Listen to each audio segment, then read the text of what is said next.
Hey guys, tonight we slip into the dimly lit world of the Middle Ages, where the crackle of firelight glints off wool cloaks and the smell of tanned leather and smoky hearths fills the air. Imagine trudging down a muddy village lane in boots already leaking cold water, passing by neighbours wrapped in layers of scratchy homespun wool. Now, hold that thought, because while you're shivering, some nobleman across the way is strutting about with a cloak so heavy with velvet trim it could pay your rent for a year. You can't help but notice that medieval fashion seems like a fever dream of contradictions, part practical necessity, part wild extravagance. And honestly, if you woke up tomorrow in a 14th century town square, you probably wouldn't survive the outfit politics for more than a week. So before you get comfortable, take a moment to like the video and subscribe, but only if you genuinely enjoy what I do here. And hey, drop a comment with your location and what time it is where you are. I love seeing who's listening across the world. From here the story unfolds. You're stepping into an age where fashion wasn't just about clothes, it was a declaration of survival, power, and sometimes pure absurdity. Picture the early medieval period, just after Rome's collapse. People are scrambling to rebuild life from fragments, and garments lean heavily toward practicality. Long tunics, belts, cloaks, all stitched from wool or linen, sometimes patched so often they look like quilts. And yet, out of this practicality, the first sparks of fashion flicker. A king adds extra embroidery around his hem, not because it keeps him warm, but because it makes his cloak shimmer in candlelight. Suddenly, what you wear says more than just, "I'm not freezing to death." It whispers, "I'm important." It's almost comical how quickly fashion becomes exaggerated. Take Charlemagne in the 8th century, who reportedly preferred plain clothes of his people, yet couldn't resist rich silks imported from the East for special occasions.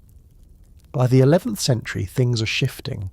Feudal systems lock into place, crusades open doorways to foreign markets, and clothing begins mutating from survival gear into a tangled social code. A knight returns from the Holy Land, boasting about strange fabrics he saw in Damascus, and suddenly everyone back home wants a slice of exotic luxury. Trade expands, wealth circulates, and fashion spins further away from the practical. Sleeves start getting longer, hems drag further, and cloaks become more decorative than warm.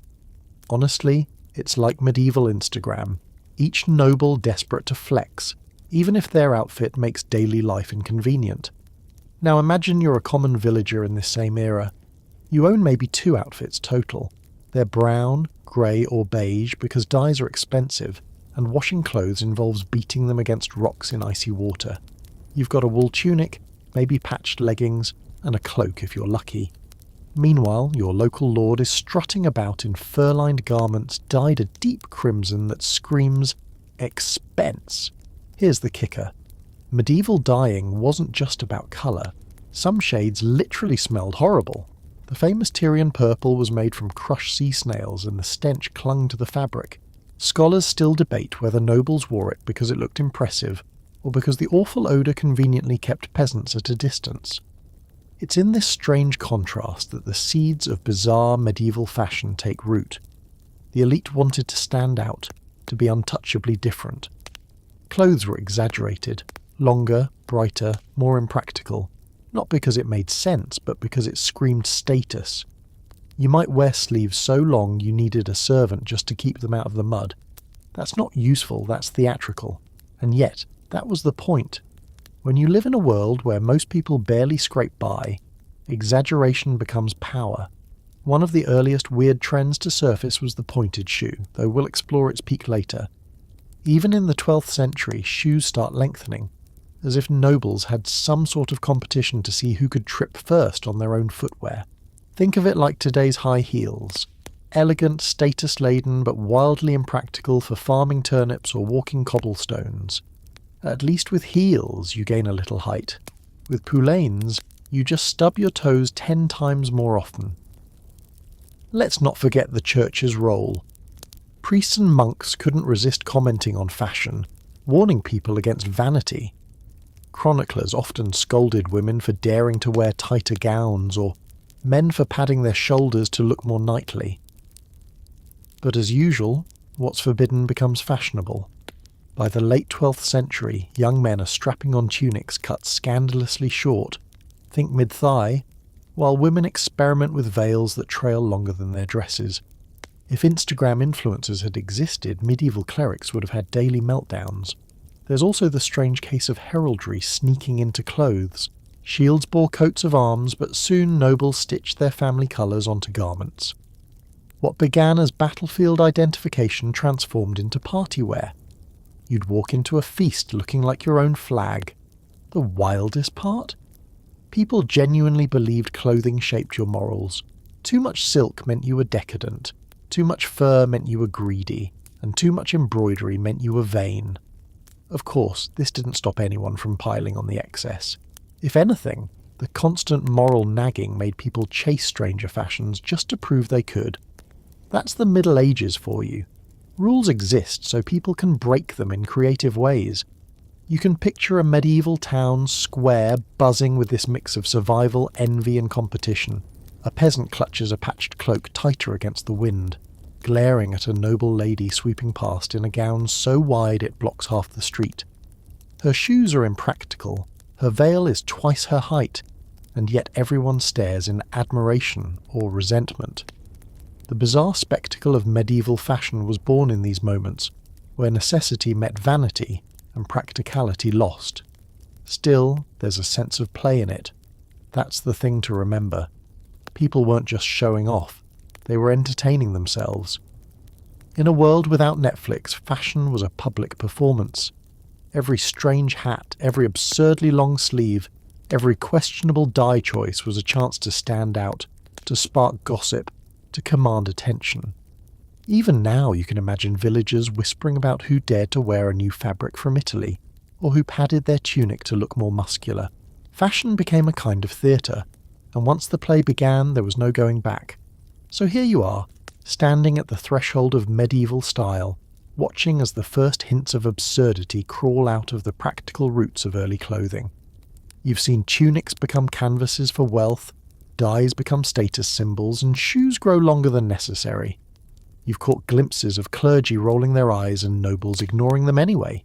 And the strangest part? This is just the warm-up. Because as the centuries roll on, the fashion game won't just stay bizarre. It will double down, stretch higher, grow sharper, and at times become almost laughably dangerous. But before we leap to hennins or shoes you can't even walk in, remember this. Every bizarre medieval fashion had its roots in the very human urge to stand out, even if it meant sacrificing comfort, practicality, or dignity. Picture yourself waking up in a drafty medieval home, the kind where the walls are rough stone, the windows are covered with oiled parchment instead of glass, and the air smells faintly of last night's fire mixed with damp wool. Before you even step outside, you've got decisions to make. What to wear, and more importantly, how many layers it will take to get through the day without either freezing or being accused of dressing above your station. And this, right here, is where medieval fashion starts to look downright bizarre. Because unlike today, when you can throw on jeans and a hoodie and pass unnoticed, back then, every layer of your outfit told the world who you were, what you owned, and how much trouble you might be in for breaking the fashion rules. Let's start from the skin out. First, you slip into a chemise if you're a woman or a shirt if you're a man, usually plain, made of linen, and long enough to act like a combination undershirt and nightgown. This layer wasn't glamorous, but it mattered. Linen was smoother than wool, easier to wash, and helped protect outer clothes from the body's grime. Peasants owned more than one of these undergarments, but it's safe to say that if you did laundry once every 2 weeks, you were basically a medieval superhero. Some wealthier nobles had their chemises perfumed, so even if they hadn't bathed in a month, they smelled faintly of lavender when they undressed. Medieval deodorant by any other name. Over that came the tunic, the staple garment of the age. For men it fell somewhere between the knees and ankles, belted at the waist. For women, gowns were similar but longer, with sleeves that stretched into the sort of length that could double as a mop if you weren't careful.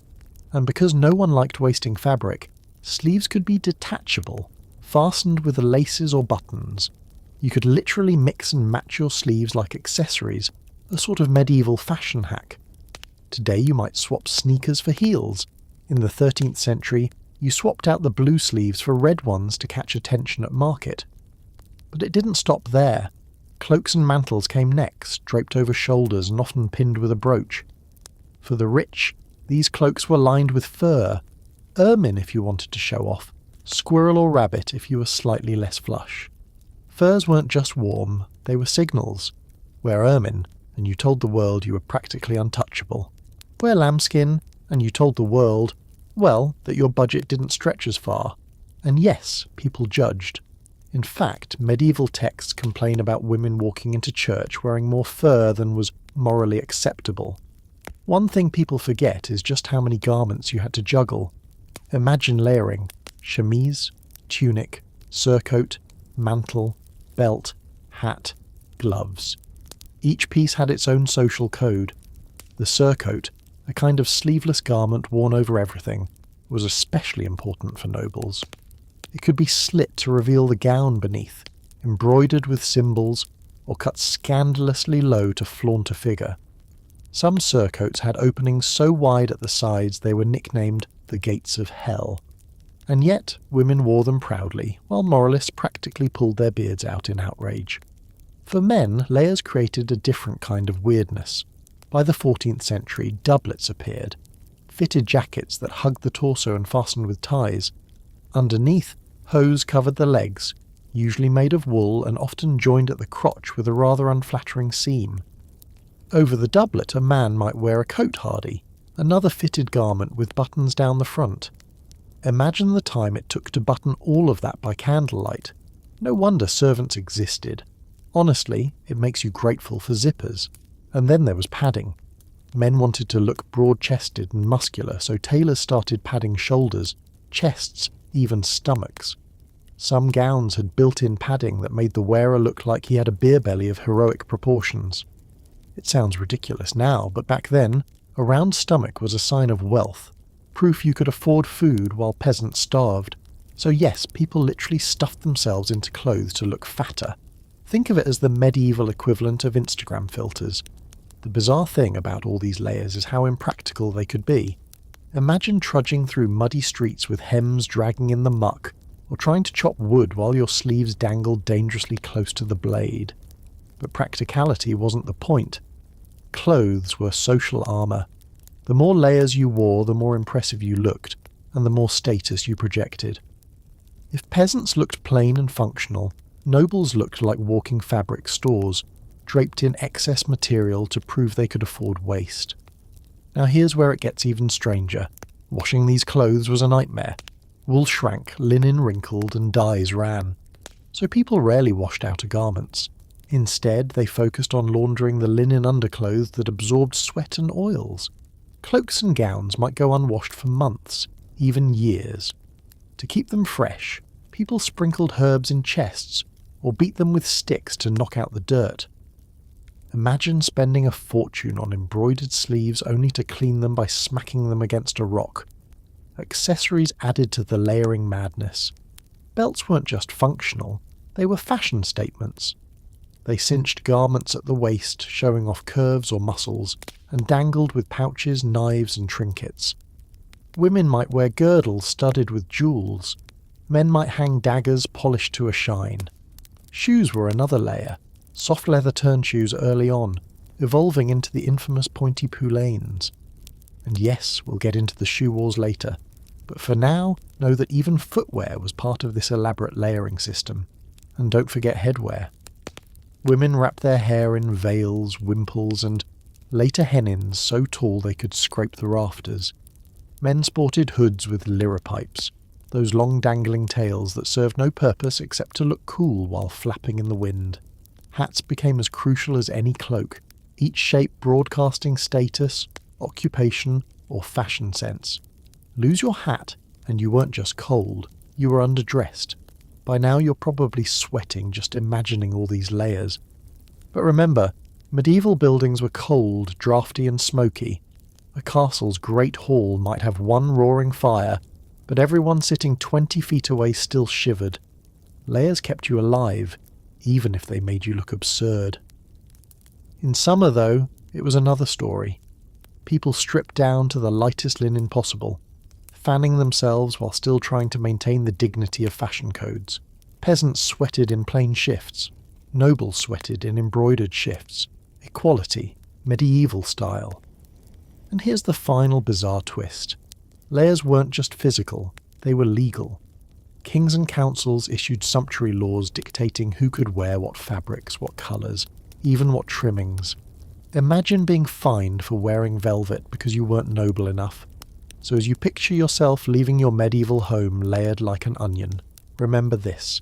Each garment you wear has a voice. The chemise whispers cleanliness. The tunic declares class. The cloak shouts wealth. The hat practically screams status. You walk into the town square and everyone reads your life story in your layers before you even say hello. It's exhausting, it's bizarre, and it's exactly why medieval fashion spiraled into one of history's strangest spectacles. Close your eyes and step into the marketplace of a thriving medieval town. The air buzzes with chatter in half a dozen dialects. Donkeys bray as they drag carts, and merchants shout about their wares. But what really catches your eye is the explosion of colour, tunics in bold reds, cloaks in deep blues, stockings striped green and yellow, and of course the occasional noble strutting about in robes so blindingly purple, you wonder if the sun itself dipped its brush on their hems. To modern eyes, it all seems mismatched, even garish. But in the Middle Ages, colour wasn't just about looking fancy. It was about power, wealth, and sometimes even survival. Dyes were the lifeblood of medieval fashion, and they were far from equal. Most common folk wore shades of brown, grey or off-white because they relied on cheap plant-based dyes like walnut husks, onion skins or nettles. These produced earthy tones that blended with mud and soot. Practical if you were farming or trudging through streets without plumbing. Wealthier citizens, though, had access to colours that required complicated, expensive processes.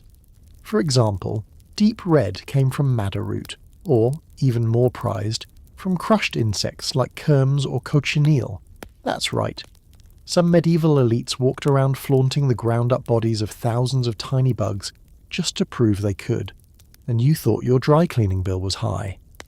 The crown jewel of all colours was purple, particularly Tyrian purple, made from thousands of murex sea snails.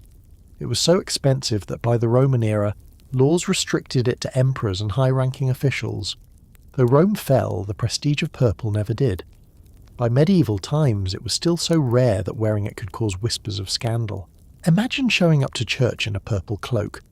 You'd practically be accused of impersonating royalty. Blue, believe it or not, went from being considered a poor person's colour to the height of fashion by the 12th century. Early medieval blues came from woad, a plant grown across Europe that gave a muddy, uneven shade. But as dyeing techniques improved, deeper, more vivid blues became available. Suddenly, blue wasn't just common, it was divine. Artists began painting the Virgin Mary in blue robes, and nobles raced to match their wardrobes to the heavens. By the 14th century, wearing a rich blue cloak was a sign of piety and wealth. And yes, people noticed. The same shade that once screamed peasant now whispered holy and sophisticated. Fashion has always been fickle. Another odd dye story comes from yellow. On the surface it seems cheerful like sunlight, but in medieval Europe, yellow had a complicated reputation. Cheap to produce from plants like weld, it was often associated with betrayal, cowardice, or even stigma. In some cities, Jews were forced to wear yellow badges as a mark of separation. Yet at the same time, nobles might flaunt yellow gowns at tournaments or weddings, because the bright fabric stood out in a crowd. Imagine attending a festival where yellow could mean royalty in the stands, or pariah in the streets. Context was everything, and the colour itself didn't care what it symbolised. Green carried its own mixed signals.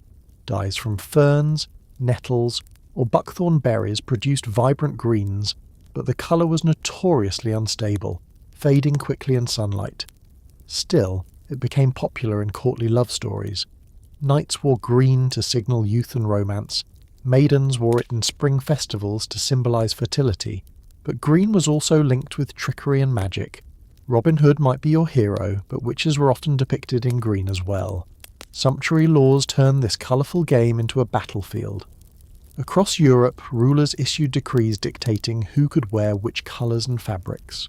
Scarlet might be reserved for the nobility, while peasants were forbidden from wearing silks at all. Violating these laws could mean fines or confiscation. In England, Edward III declared that only nobles above a certain rank could wear cloth of gold or certain shades of crimson.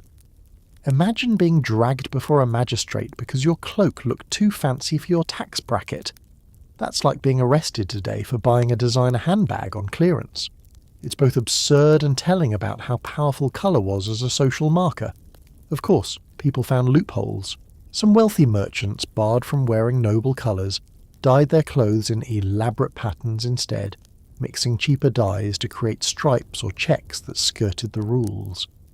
Others flaunted laws outright, gambling that fines were worth the fashion statement. And nobles themselves weren't immune to excess. Chroniclers describe nobles at feasts wearing multiple layers in clashing colours, each dyed with expensive pigments, just to show they could afford the waste. It was less about looking good and more about looking rich. There's also the curious case of sumptuous black. Early medieval times associated black with mourning or poverty, since natural wool often came in dark shades. But by the late Middle Ages, rich, deep black dye became one of the most expensive to produce. It required multiple layers of dyeing and mordants like iron salts, which could weaken fabric. The result was garments so costly that only the elite could wear them. Suddenly black went from humble to high fashion. Spanish courts later turned it into a signature look, but the trend started centuries earlier. Imagine peasants shaking their heads, watching nobles flaunt a colour they themselves had worn for free all along. One quirky dye fact that often gets overlooked: urine was a key ingredient in many dyeing processes. Yes, actual human urine. It acted as a mordant, fixing colours to the fabric. In some towns, full barrels of urine were collected for the use of dyers. The smell must have been staggering, but the results spoke for themselves. And here's the kicker: wealthier families were believed to have better urine for dyeing because of their rich diets. So yes, nobles may have literally contributed their pee to keep the fashion industry running. Next time you admire a vivid medieval tapestry, remember, there's probably pee involved. Dyes also shaped international trade. Italian merchants grew rich importing alum from the Middle East, a chemical vital for fixing colours. Wars were fought over dye monopolies, and entire cities built fortunes on textile production. Florence became famous for scarlet cloth, while Flanders dominated in wool-dyed rich shades. Wearing these fabrics wasn't just a style choice, it was a political statement. If your gown was Venetian crimson, you were signalling wealth tied to the trade networks of an entire republic. And yet, for all the expense, dyeing was fragile. A sudden rainstorm could cause cheap colours to run, leaving streaks on clothing and skin. Chronicles mention nobles humiliated when their carefully dyed stockings bled all over their boots. So here you stand in the medieval marketplace, surrounded by colour that isn't just fabric deep but loaded with meaning. The butcher in brown wool, the noble in crimson velvet, the merchant's wife in a daring green gown, the cleric frowning at a woman's scandalously bright surcoat. All of them are telling stories with dyes, and you, as an onlooker, can read their social codes without a word being spoken.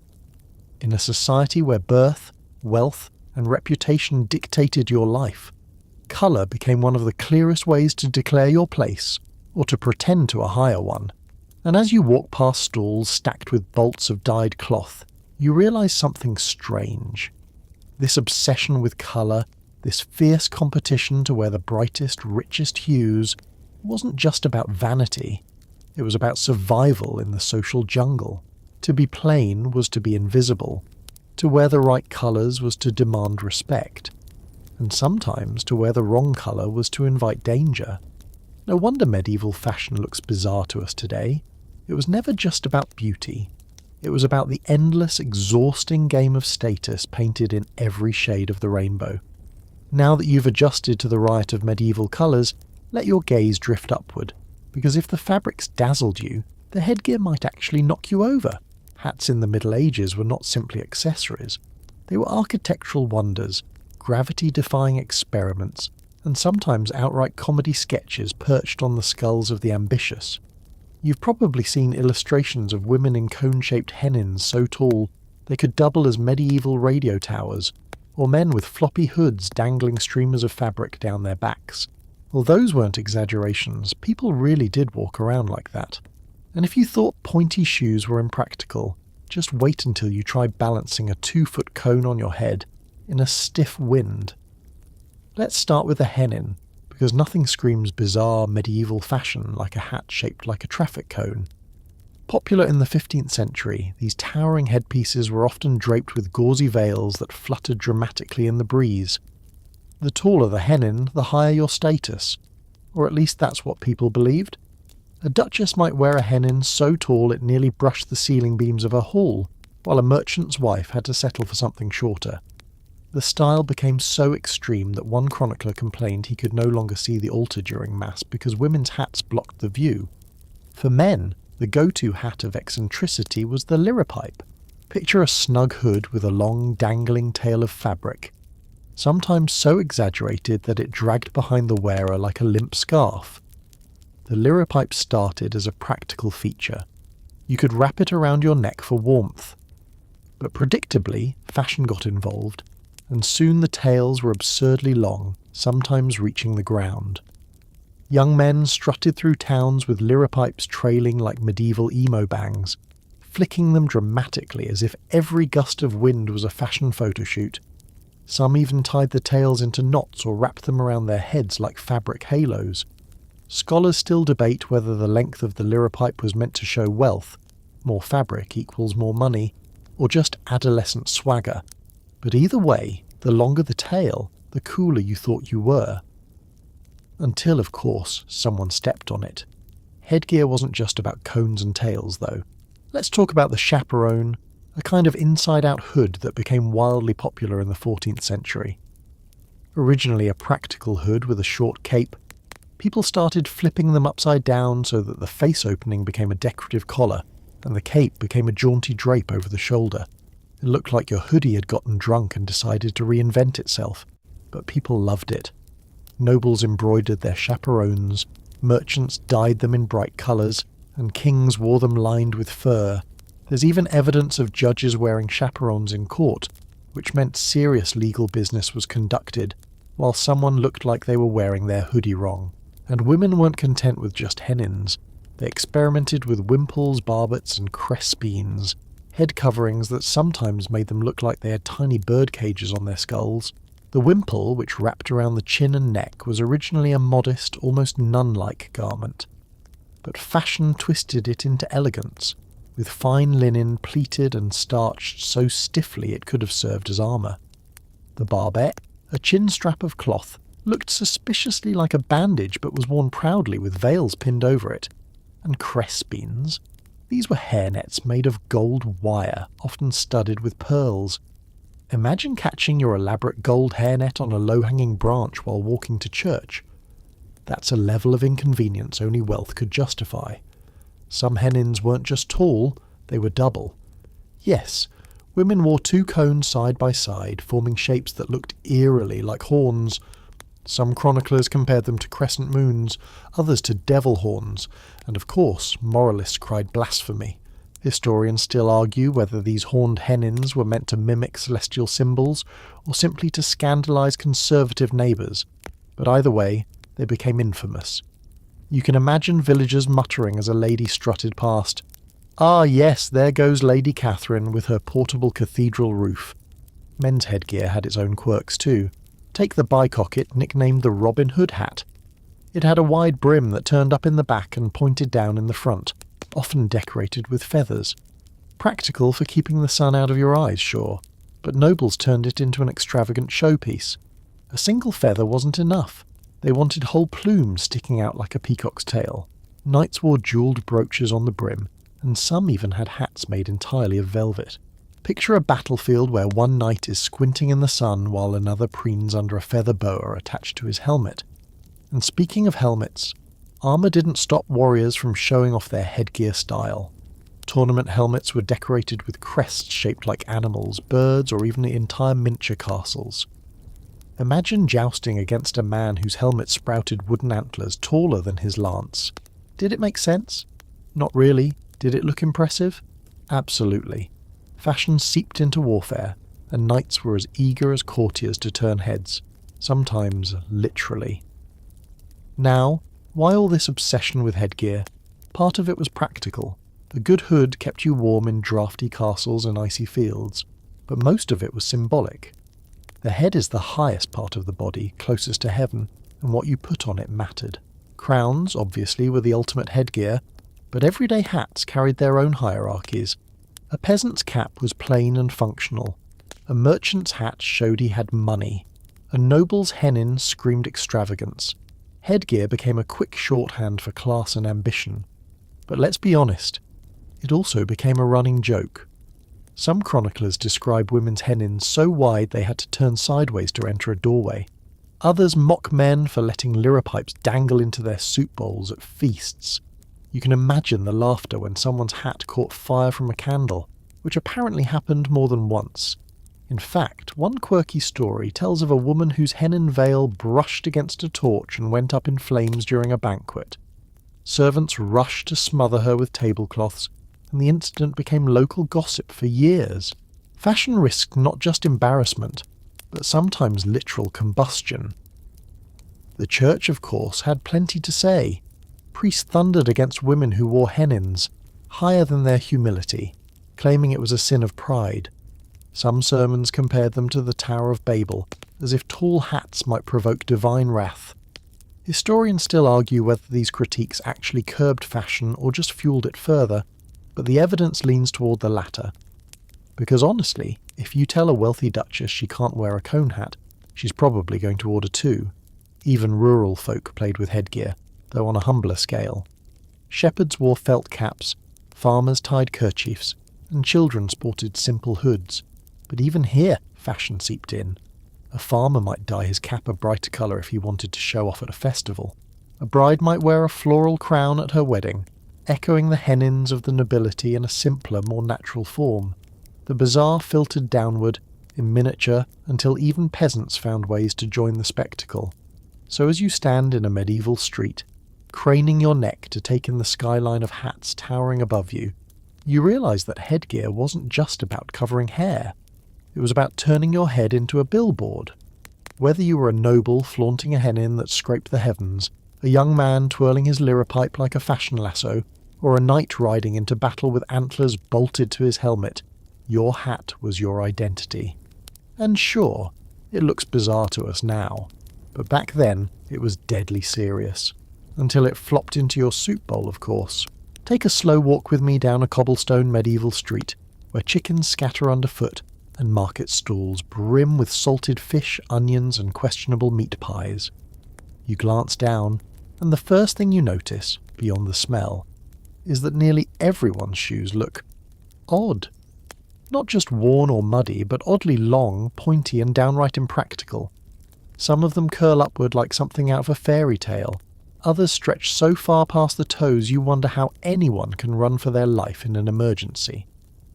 Welcome to the world of poulaines, those infamous medieval shoes that stretched fashion literally beyond the edge of reason. Poulaines, also called cracoes because of their supposed origin in Krakow, Poland, became the footwear craze of the 14th and 15th centuries. At first they were relatively modest, shoes with a gently elongated toe, maybe a few extra inches for flair, but like all trends, moderation didn't last. Nobles began competing to see who could sport the longest, most absurd point. Soon, some poulaines extended 12, even 18 inches beyond the toes, stuffed with moss or wool to keep them from collapsing. It was the medieval equivalent of sneaker culture today, except instead of Air Jordans, you had foot daggers that doubled as tripping hazards. And these shoes weren't just for nobles. The fad spread across classes, though the length of your point often reflected your social rank. A commoner might sport a few inches, while a duke could strut around with points so long he risked impaling a cat if he wasn't careful.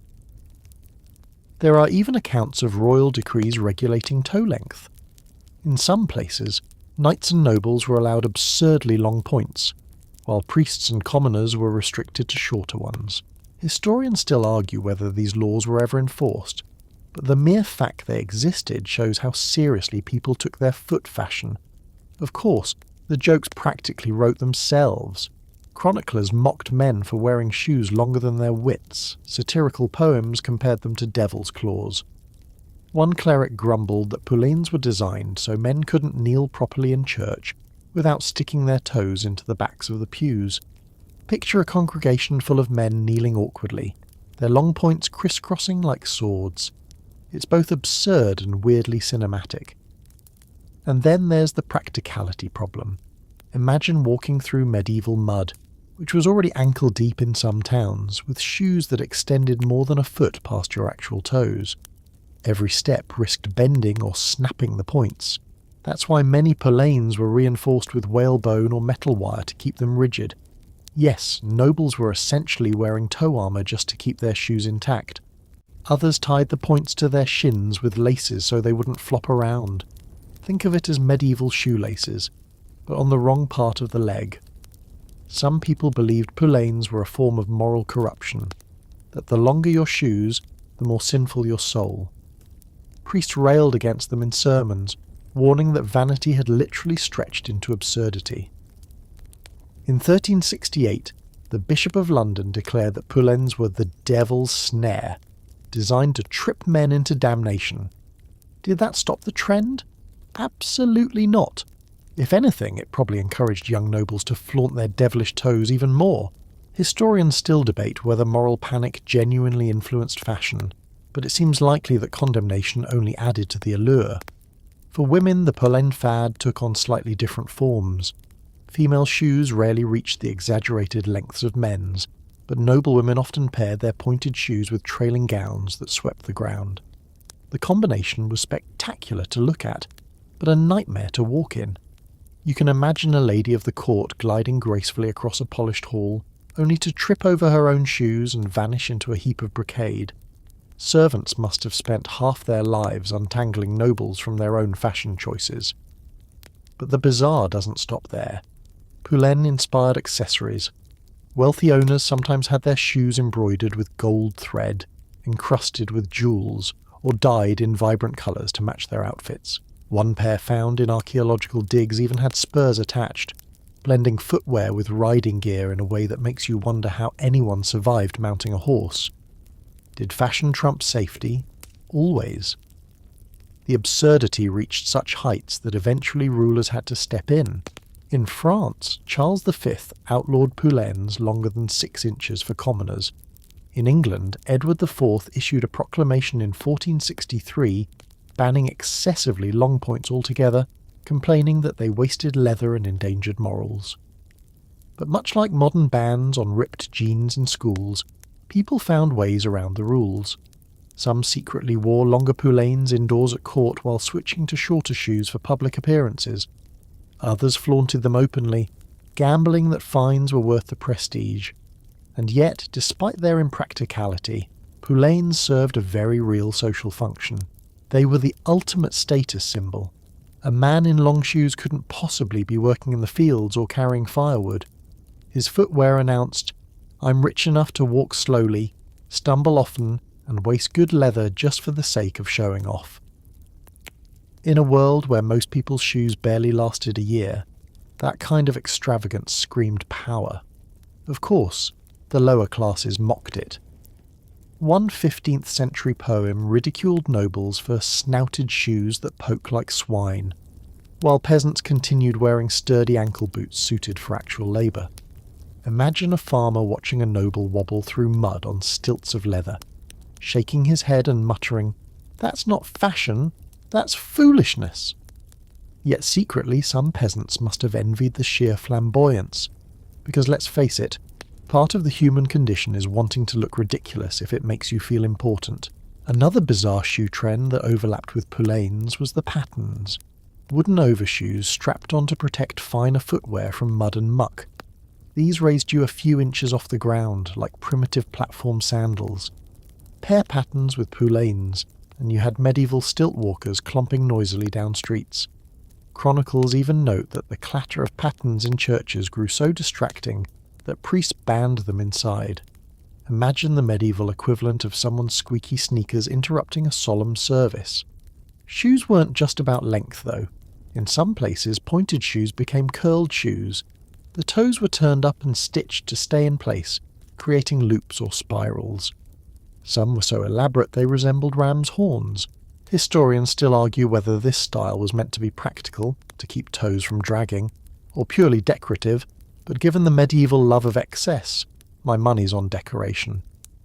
Poulaines may have influenced military footwear.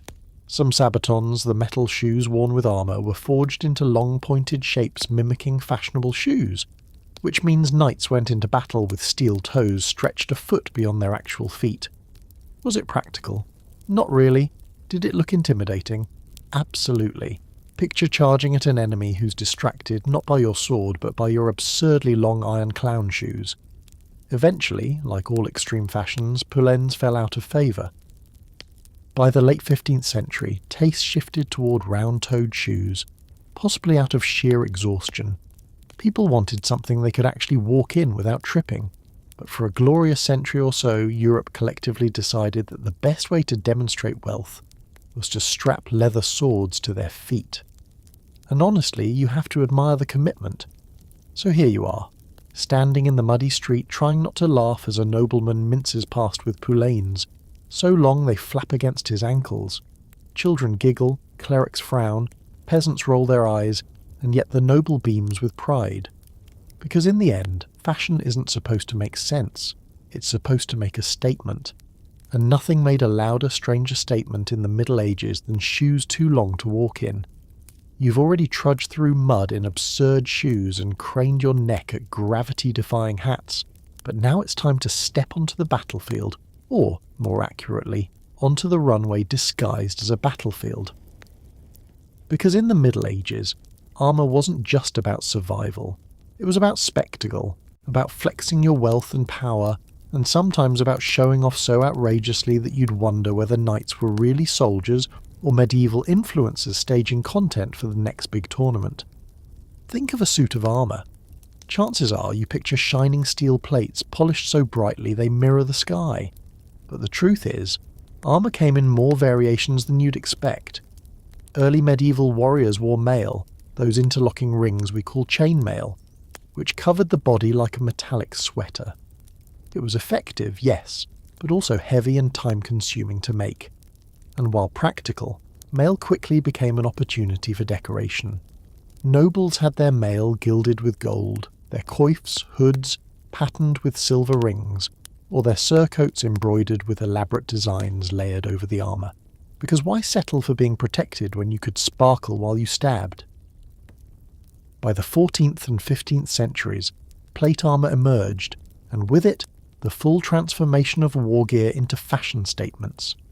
Italian armour was sleek and elegant, shaped like flowing sculpture.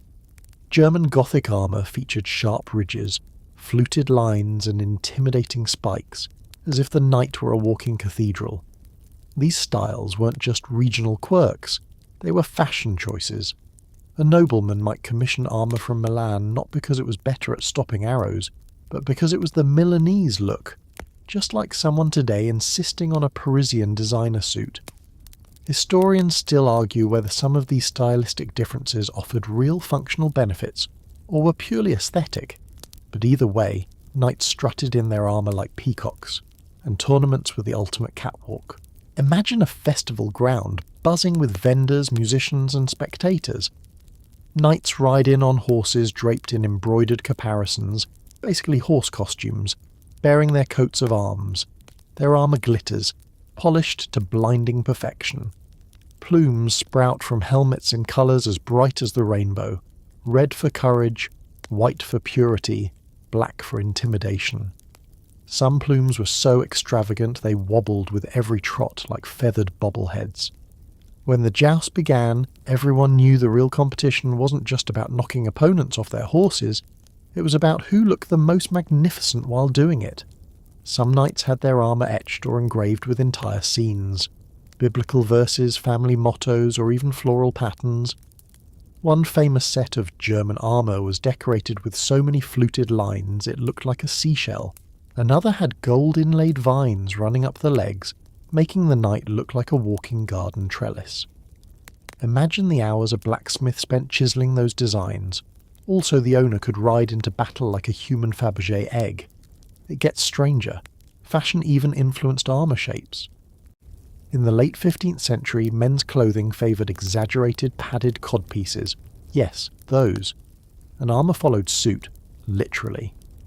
Some suits of plate featured enormous metal codpieces that were less about protection and more about, well, ego.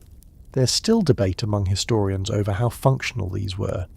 Were they actually meant to deflect blows, or were they simply status symbols, announcing to the world that this knight was both rich and ridiculously confident? Either way, you can't help but chuckle at the thought of knights charging each other with shiny metal egos leading the way. And it wasn't just codpieces. Doublets and gowns influenced armour designs too. When men's clothing emphasised broad shoulders, armourers crafted suits with exaggerated pauldrons, shoulder plates that flared outward like wings. When fashion favoured narrow waists, breastplates were cinched in at the torso, giving knights an hourglass figure. Yes, knights went into combat looking like they'd squeezed into corsets, because heaven forbid you die in battle without looking stylish. But armour wasn't limited to combat. Court parades often featured armour designed purely for display. Some suits were gilded entirely in gold, so bright they looked untouchable. Others were painted black with silver accents, sleek and sinister like luxury cars of the Middle Ages. There were even parade helmets shaped like animals, faces, or mythical beasts. One helmet from Germany looks like a grinning human face with moustaches curled at the ends. Another, shaped like a lion, had a mane of brass curls. These weren't practical. They were costumes, turning knights into walking mascots. Imagine jousting against a man whose helmet grinned at you like a metal clown. Terrifying and hilarious at the same time. The bizarre blend of armour and fashion trickled down to ordinary soldiers too. While they couldn't afford gold etching or lion helmets, they sometimes painted their shields with flamboyant designs or tied coloured ribbons to their helmets. The ribbons often came from sweethearts, a touch of romance on the battlefield. It sounds poetic, until you remember that the ribbons dangled in front of mud, blood, and chaos. Still, in a way, even soldiers participated in the theatre of fashion, turning their survival gear into something personal. Of course, critics had plenty to say. Clerics grumbled that knights cared more about looking dazzling than fighting honourably. Chroniclers mocked armour so heavy and decorative that men struggled to mount their horses, and peasants must have looked on in bemusement, wondering why the rich spent fortunes turning themselves into shiny tin cans. Yet, like with poulain or hennons, the criticisms only fueled the extravagance. Knights weren't just warriors, they were celebrities. Their armour had to make a statement the same way a Hollywood actor's red carpet suit does today. There's even evidence that some armour was deliberately designed to intimidate through sheer style. Take Gothic armour again. Its sharp, ridged fluting wasn't just decorative. Some argue it helped deflect blows, but many historians believe the effect was primarily psychological. Picture an enemy soldier facing down a knight who looked less like a man and more like a demonic sculpture come to life. The message was clear. This wasn't just a fighter. This was a walking work of art. Expensive, terrifying, and untouchable. And then there's the practicality question. Plate armour, when well fitted, wasn't as heavy as people imagine, often 40 to 60 pounds distributed across the body. Knights could run, mount horses, even perform acrobatics in it. But add decorative ridges, gilding and extra plating for fashion, and suddenly you've got weight that slows you down. Yet knights tolerated it because looking impressive mattered just as much as moving efficiently. It's the medieval equivalent of wearing designer stilettos. You might limp by the end of the night, but at least you looked incredible doing it. Let's not forget the horses. War horses became fashion accessories in their own right. Nobles dressed them in ornate barding, armour for horses, that was sometimes decorated with the same motifs as their riders' armour. Some caparisons were so embroidered and bejewelled they looked like parade floats. Feathers, bells and tassels dangled from bridles, jingling as the horse trotted. Imagine charging into battle not just as a knight, but as a mobile fashion show, your horse jingling like a Christmas tree. Some armourers created mourning armour for funerals, suits painted entirely black, worn not for fighting but for attending ceremonies. They symbolised grief, but also managed to look sleek and fashionable. It's proof that even in death, medieval elites couldn't resist turning armour into couture. Eventually, as gunpowder weapons spread, armour became less practical on the battlefield. Bullets could pierce even the fanciest plate, and knights began abandoning heavy suits for lighter protection. But rather than fading away, armour doubled down as a fashion piece. By the 16th century, parade armour had reached peak absurdity, with etching so elaborate the suits resembled engraved jewellery more than military equipment. Functionality died, but fashion survived. So as you watch a knight strut across the tilt yard, plumes bobbing, armour gleaming with etched vines and codpiece shining like a smug centrepiece, you realise the truth. Armour wasn't just about not dying, it was about being seen. It was about announcing wealth, lineage and daring. It was about walking into danger while dazzling the crowd. And yes, it was bizarre, because only in the Middle Ages would people risk tripping, suffocating or drawing extra enemy fire just to look spectacular while holding a sword. Imagine the scene. You're in a vaulted cathedral, sunlight streaming through stained glass windows in reds and blues so intense they nearly hum. The air is thick with incense, and the murmurs of monks echo against stone walls. You kneel, head bowed, but you can't help peeking around. What distracts you? Not the solemn priest, not the flicker of candles, but the noblewoman 2 pews up whose headdress towers like a spire and whose gown gleams with imported silk. And right on cue, the sermon turns fiery. Not about salvation or forgiveness, but about vanity. That was the medieval church's endless obsession, warning people that fashion was sinful, wasteful, and a sure path to ruin. From the earliest centuries of the Middle Ages, religious authorities railed against clothing that drew too much attention. Saint Bernard of Clairvaux, the famous 12th century abbot, thundered that the outward ornament betrays the inward corruption. In other words, if your shoes curled, your soul probably did too. The idea was simple. God wanted humility, but people wanted hennins and poulains. That clash created centuries of bizarre contradictions. Monks copied manuscripts by candlelight, illustrating saints in simple robes, while outside their abbeys, lords strutted about in fur-lined cloaks embroidered with gold thread. And the church never held back in describing these outfits. Preachers scolded women for wearing gowns so tight they left nothing to the imagination, as one 13th century friar delicately put it. Others complained about sleeves dragging in the dirt, claiming they were a literal waste of God's creation. Shoes got their share of criticism too. Poulains, those infamous pointy shoes, were declared not only silly but sinful, since they made kneeling awkward during prayer. Imagine trying to appear humble before God while your footwear sticks out like stilts across the aisle. No wonder preachers went on rants. But the issue wasn't just morality, it was economics.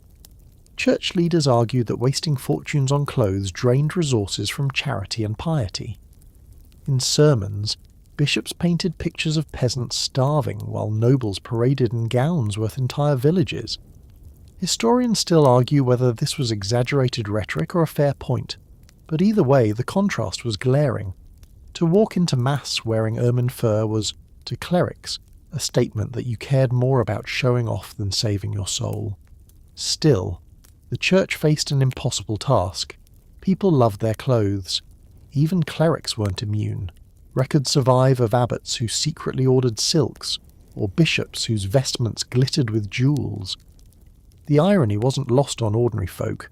Imagine being scolded for your sinful new cloak by a priest whose mitre sparkled like a chandelier.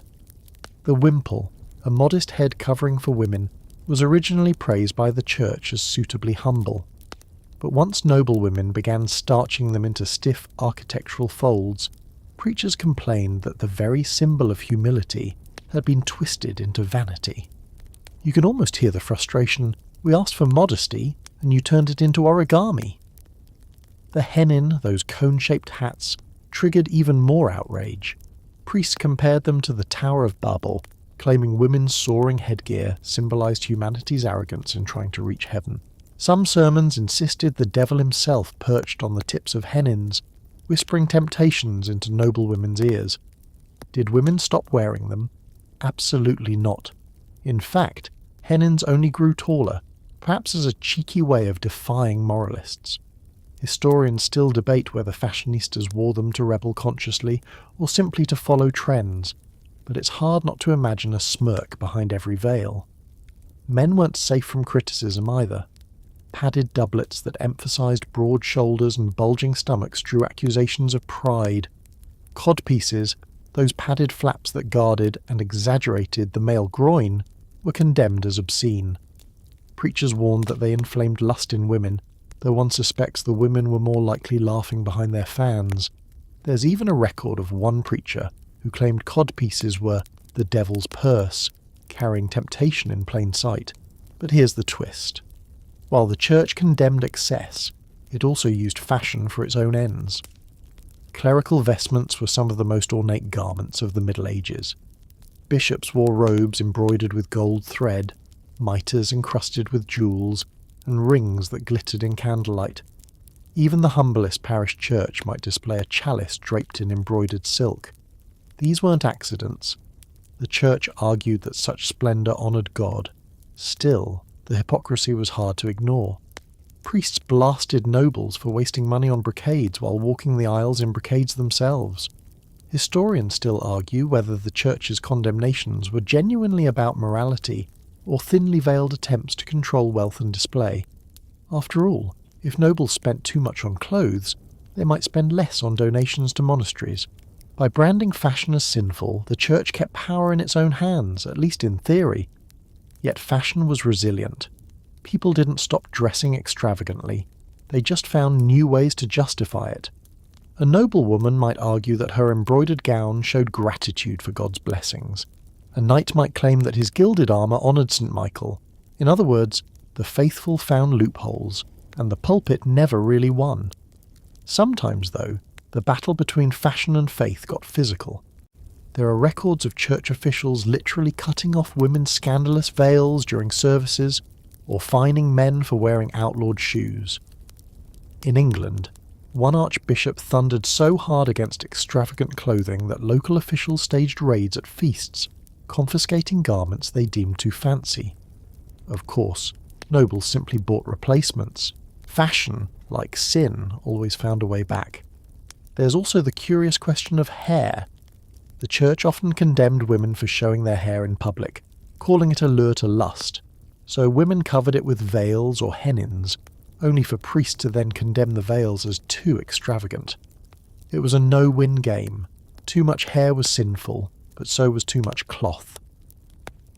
Imagine the collective eye rolls of medieval women every Sunday. And let's not forget the clergy's favourite warning, that vanity in clothing would lead to eternal damnation. Sermons painted lurid images of the afterlife, where women who wore hennins were forced to carry fiery cones on their heads, or men who wore long poulaines stumbled over burning toes in hell. These grotesque visions were meant to scare people into modesty. Did they succeed? Hardly. If anything, people laughed. Fashion was too intoxicating, too bound up in identity to be smothered by fear. The tension between church and fashion shaped medieval culture in strange ways. On one hand, clerics kept railing, scribbling angry notes about sleeves and shoes as if salvation hinged on tailoring. On the other hand, nobles kept flaunting, peasants kept imitating, and the catwalk of daily life marched on. And perhaps that's the real story. Fashion was a form of resistance, a way for people to assert individuality even under the watchful eye of heaven.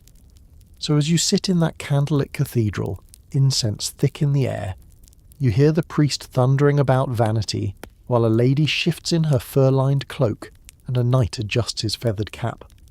Everyone nods solemnly, but no one really intends to change, because deep down, everyone knows the truth. God may see the soul, but people see the clothes, and in the Middle Ages that was sometimes more powerful.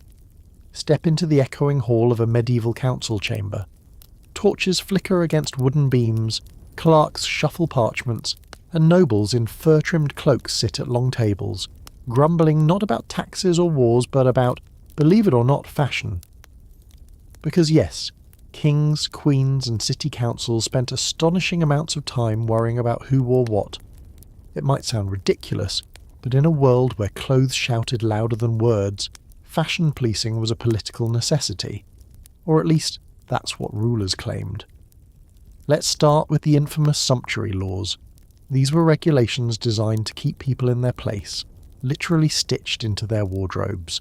Kings and queens feared that if commoners dressed too much like nobles, the entire social order would unravel, so they issued laws stating exactly what fabrics, colours, and trimmings different classes could wear. You, as a peasant, might be restricted to plain wool and linen. A merchant could add modest silks, but only dukes or higher could don a mean fur or cloth of gold. Break the rule, and you could face fines, confiscation, or, in extreme cases, public shaming. Imagine a medieval fashion police dragging you off because your cloak looked a little too crimson. England was particularly obsessed with this. Edward III issued laws in the 14th century banning anyone below the rank of knight from wearing fur, velvet, or silk. He even specified who could wear what colours: scarlet for the highborn, muted browns for the rest.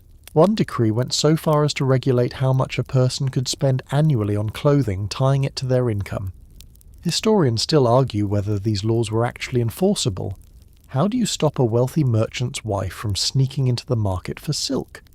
But their existence reveals how deeply clothing symbolised power. The irony, of course, is that wealthy merchants constantly found loopholes. They couldn't wear ermine. Fine. They wore squirrel fur instead, dyed and trimmed so elaborately it fooled the eye. They couldn't flaunt cloth of gold. They bought brocades woven with gilt threads that shimmered almost the same.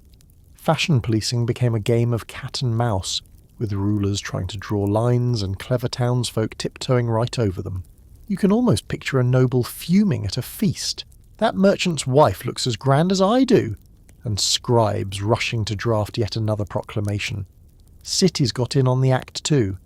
In Italian communes like Florence and Venice, city councils passed local dress codes. Officials worried that extravagance in clothing drained wealth away from civic projects. Or worse, that women were flaunting too much skin. One Venetian law forbade women from wearing sleeves so long they dragged on the ground. Another limited the amount of jewels one could display in public. Did women listen? Not really. Instead, they wore multiple smaller jewels, or attached extra fabric inside their homes where the fashion police couldn't see. It's the medieval version of work clothes versus party clothes. Religious leaders loved these laws. Preachers thundered that sumptuary regulations protected morality and curbed vanity. But everyone knew the real reason. Clothing blurred the lines between classes. If a merchant could dress like a noble, how would anyone tell the difference? In a rigid society, where birth determined everything from taxes to privileges, fashion was dangerous camouflage. It wasn't just fabric, it was power. Sometimes the laws got oddly specific. In France, certain edicts banned women from wearing horned hennins taller than a foot. In England, laws restricted the length of poulaines, those pointy shoes. One proclamation set the legal maximum at 6 inches beyond the toes. Imagine actual officials measuring shoes in the street, rulers in hand like medieval mall cops. There's even a record of a shoemaker being fined for selling illegal long points to eager customers. And yet, despite the strictness, enforcement was spotty. Officials often ignored violations among the wealthy, targeting only those without influence.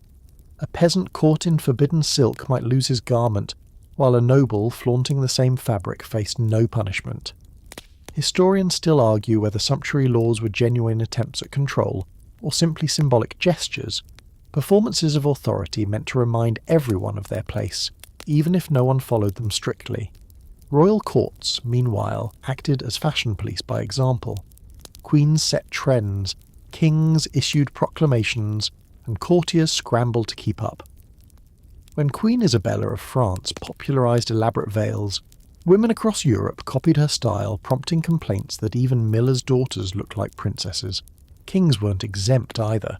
Charles VI of France was mocked for wearing tunics so short they barely covered his thighs, inspiring younger nobles to do the same. One preacher snorted that men in court dressed more like dancers than warriors. It wasn't just about who wore what, it was about when. Special occasions like weddings, tournaments, and coronations triggered whole new waves of laws. In Florence, brides were forbidden from wearing gowns studded with more than a set number of pearls, a rule designed to stop families from bankrupting themselves for one-day displays. Did it work? Not really. Families simply hid jewels under veils or sewed them into linings, flashing them in private when officials weren't watching. Humans have always been ingenious at breaking fashion rules. Another bizarre layer of fashion policing came from guilds. Tailors, weavers and shoemakers were regulated not just in prices but in what they could legally produce. A shoemaker who dared craft polaines beyond the legal limit risked losing his tools. A tailor who wove cloth of gold for a merchant could face fines. But these same guilds also protected their own status by lobbying for restrictions that favoured them. It was less about morality and more about market control, and, like everywhere else, bribes flowed freely. Officials who should have been measuring hems often walked away with discreet gifts. Sometimes fashion policing got violent. In Florence, armed officers known as the sumptuary inspectors patrolled streets during festivals, ripping illegal jewels off women's gowns and slashing forbidden fabrics. In one notorious incident, they tore a pearl necklace from a merchant's daughter at a wedding, sparking riots. Clearly, clothing mattered enough to trigger public outrage. Imagine riots today over confiscated sneakers. It's the same logic, just with more velvet and fewer rubber soles. Even clergy got targeted. Monks were supposed to wear plain habits, but some secretly commissioned finer fabrics. Councils occasionally cracked down on these luxurious monks, demanding they return to rough wool. There are records of abbots smuggling silks into monasteries, hiding them until feast days. So much for vows of poverty. Ultimately, though, the fashion police never truly won. Laws piled up year after year, but nobles flaunted them, merchants bent them, and peasants ignored them when they could. The sheer persistence of these decrees proves how little they worked. People kept chasing extravagance, no matter the risk. And rulers, though exasperated, couldn't resist showing off themselves. Kings in gold-threaded cloaks, queens in jewelled hennins, bishops in embroidered robes, they were all breaking their own rules, even as they punished others. Standing in that council chamber, you can almost hear the sighs of scribes drafting yet another law. No polaines longer than 6 inches, no hennins taller than 12, no gowns of scarlet unless you earn at least £10 a year. And outside, in the market square, young nobles giggle as they lace on illegal shoes, while women adjust veils just high enough to scrape the rules. The guards glance, shrug, and move on, because in the end, fashion is always stronger than law. So the next time you roll your eyes at a school's dress code, or a city debating sagging pants, remember medieval Europe. They tried for centuries to police fashion, to control fabric and colour like they were weapons, and failed gloriously. Because no matter the century, people will always find ways to wear what makes them feel powerful, even if it means dodging the fashion police at every turn. Step into a medieval weaving hall. The air is heavy with the sharp smell of lanolin from freshly shorn wool, mixed with smoke from the hearth where dye pots bubble away like cauldrons. Spindles clatter, looms creak, and men and women bend over the endless rhythm of weaving, pulling thread through warp and weft. This is where the true backbone of medieval fashion is made. Not in noble courts or cathedrals, but in the workshops where wool, silk, and linen became the fabric of fortune. Wool was king in medieval Europe. Sheep roamed everywhere from English hillsides to Spanish plains, their fleece fueling entire economies. England in particular became famous for its high-quality wool, exporting bales across the Channel to the Low Countries. Flemish towns like Bruges, Ghent and Ypres turned that wool into fine cloth, dyed scarlet or blue, and sold it back to nobles at staggering prices. Imagine peasants herding sheep barefoot through muddy fields, only for their fleece to end up in a duke's cloak shimmering with imported dyes.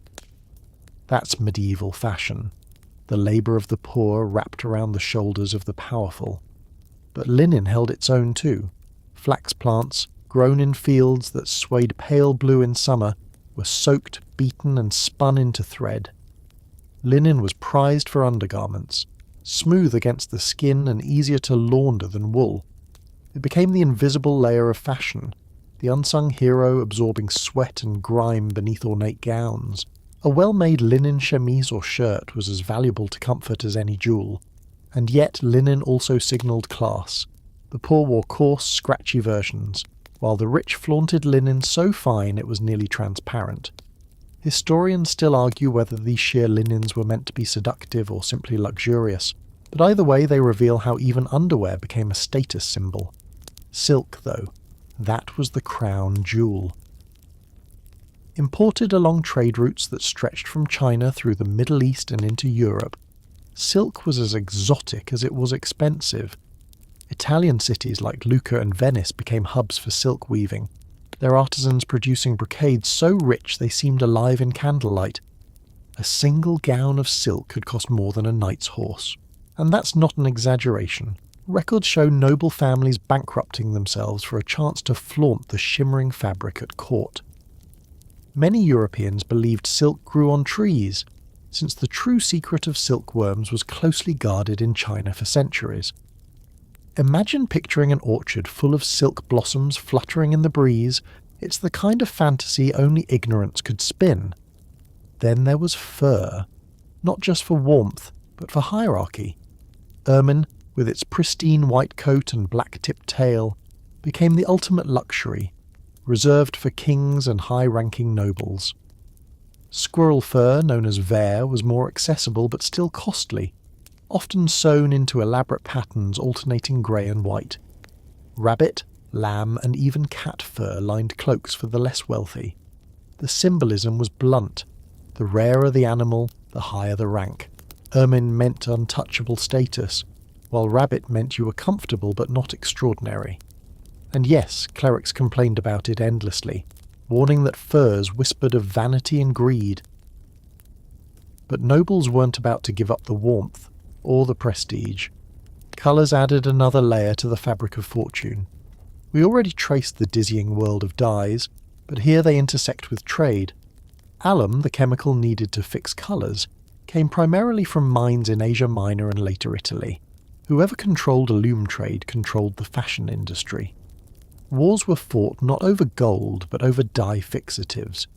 Imagine nobles strutting in scarlet cloaks while, behind the scenes, entire city-states schemed for control of the minerals that made those colours stick. Fashion was never just about aesthetics. It was about economics and geopolitics stitched into seams.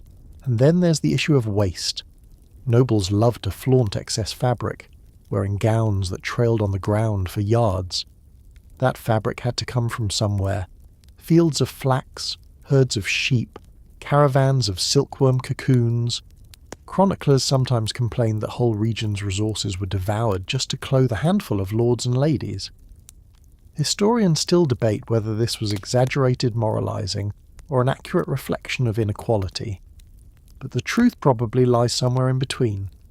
To peasants patching the same wool tunic year after year, watching a noble sweep past in 10 yards of velvet must have been equal parts awe and outrage. Guilds controlled much of this trade. Weavers, fullers and dyers formed powerful associations, setting prices, maintaining quality and protecting secrets. In Florence, wool guilds became so influential they helped shape government. Their members weren't just artisans, they were movers of policy, their fortunes tied directly to the whims of fashion. When scarlet cloth became the rage, scarlet dyers flourished. When blue surged in popularity thanks to the Virgin Mary's imagery, woad growers prospered. The cycle of colour and cloth literally dictated who thrived and who starved. Some fabrics had names that today sound like jokes. Ever heard of fustian? It was a sturdy cotton linen blend, practical and popular among the middle classes. Or camlet, a fabric often made from goat hair, rumoured, incorrectly, to involve camel hair, because why not? People loved to imagine their clothes came from exotic beasts. There was even a fabric called sendal, a type of silk so thin it was almost useless, but prized because it draped beautifully. Imagine nobles parading in see-through silk, pretending it was modest, scandalous and fashionable in equal measure. Merchants too played their part. The rise of the merchant class blurred the lines of fashion hierarchy. A wealthy cloth merchant in Bruges might not hold noble titles, but his wife could dress like a duchess, her gowns glowing with imported silks. This caused endless friction. Nobles muttered about upstarts, councils passed sumptuary laws to clamp down, and preachers railed from pulpits. But merchants had money, and money buys fabric. Social mobility often arrived on bolts of cloth, even if laws tried to hem it in. Peasants, of course, lived in another world. Their wardrobes were tiny, often a single tunic, patched and worn until it fell apart. Their cloaks were scratchy, their shoes plain, their colours muted. Yet even here, fashion found a foothold. On feast days, villagers donned their best clothes: a brighter belt, a cloak dyed with onion skins, a cap trimmed with rabbit fur. Weddings saw bursts of creativity, with brides in garlands of flowers and borrowed gowns stitched with whatever scraps of colour they could afford. To a noble, these looked shabby. To a villager, they were treasured finery. Fashion, even at its simplest, was about signalling joy and identity. Some evidence suggests resentment, ballads mocking long shoes, sermons warning against imitating the rich. But other evidence shows peasants copying trends in humbler forms. Shorter liripipes, cheaper dyes, smaller sleeves. It's human nature to imitate, even while grumbling. That's why today you see teenagers in knockoff designer sneakers.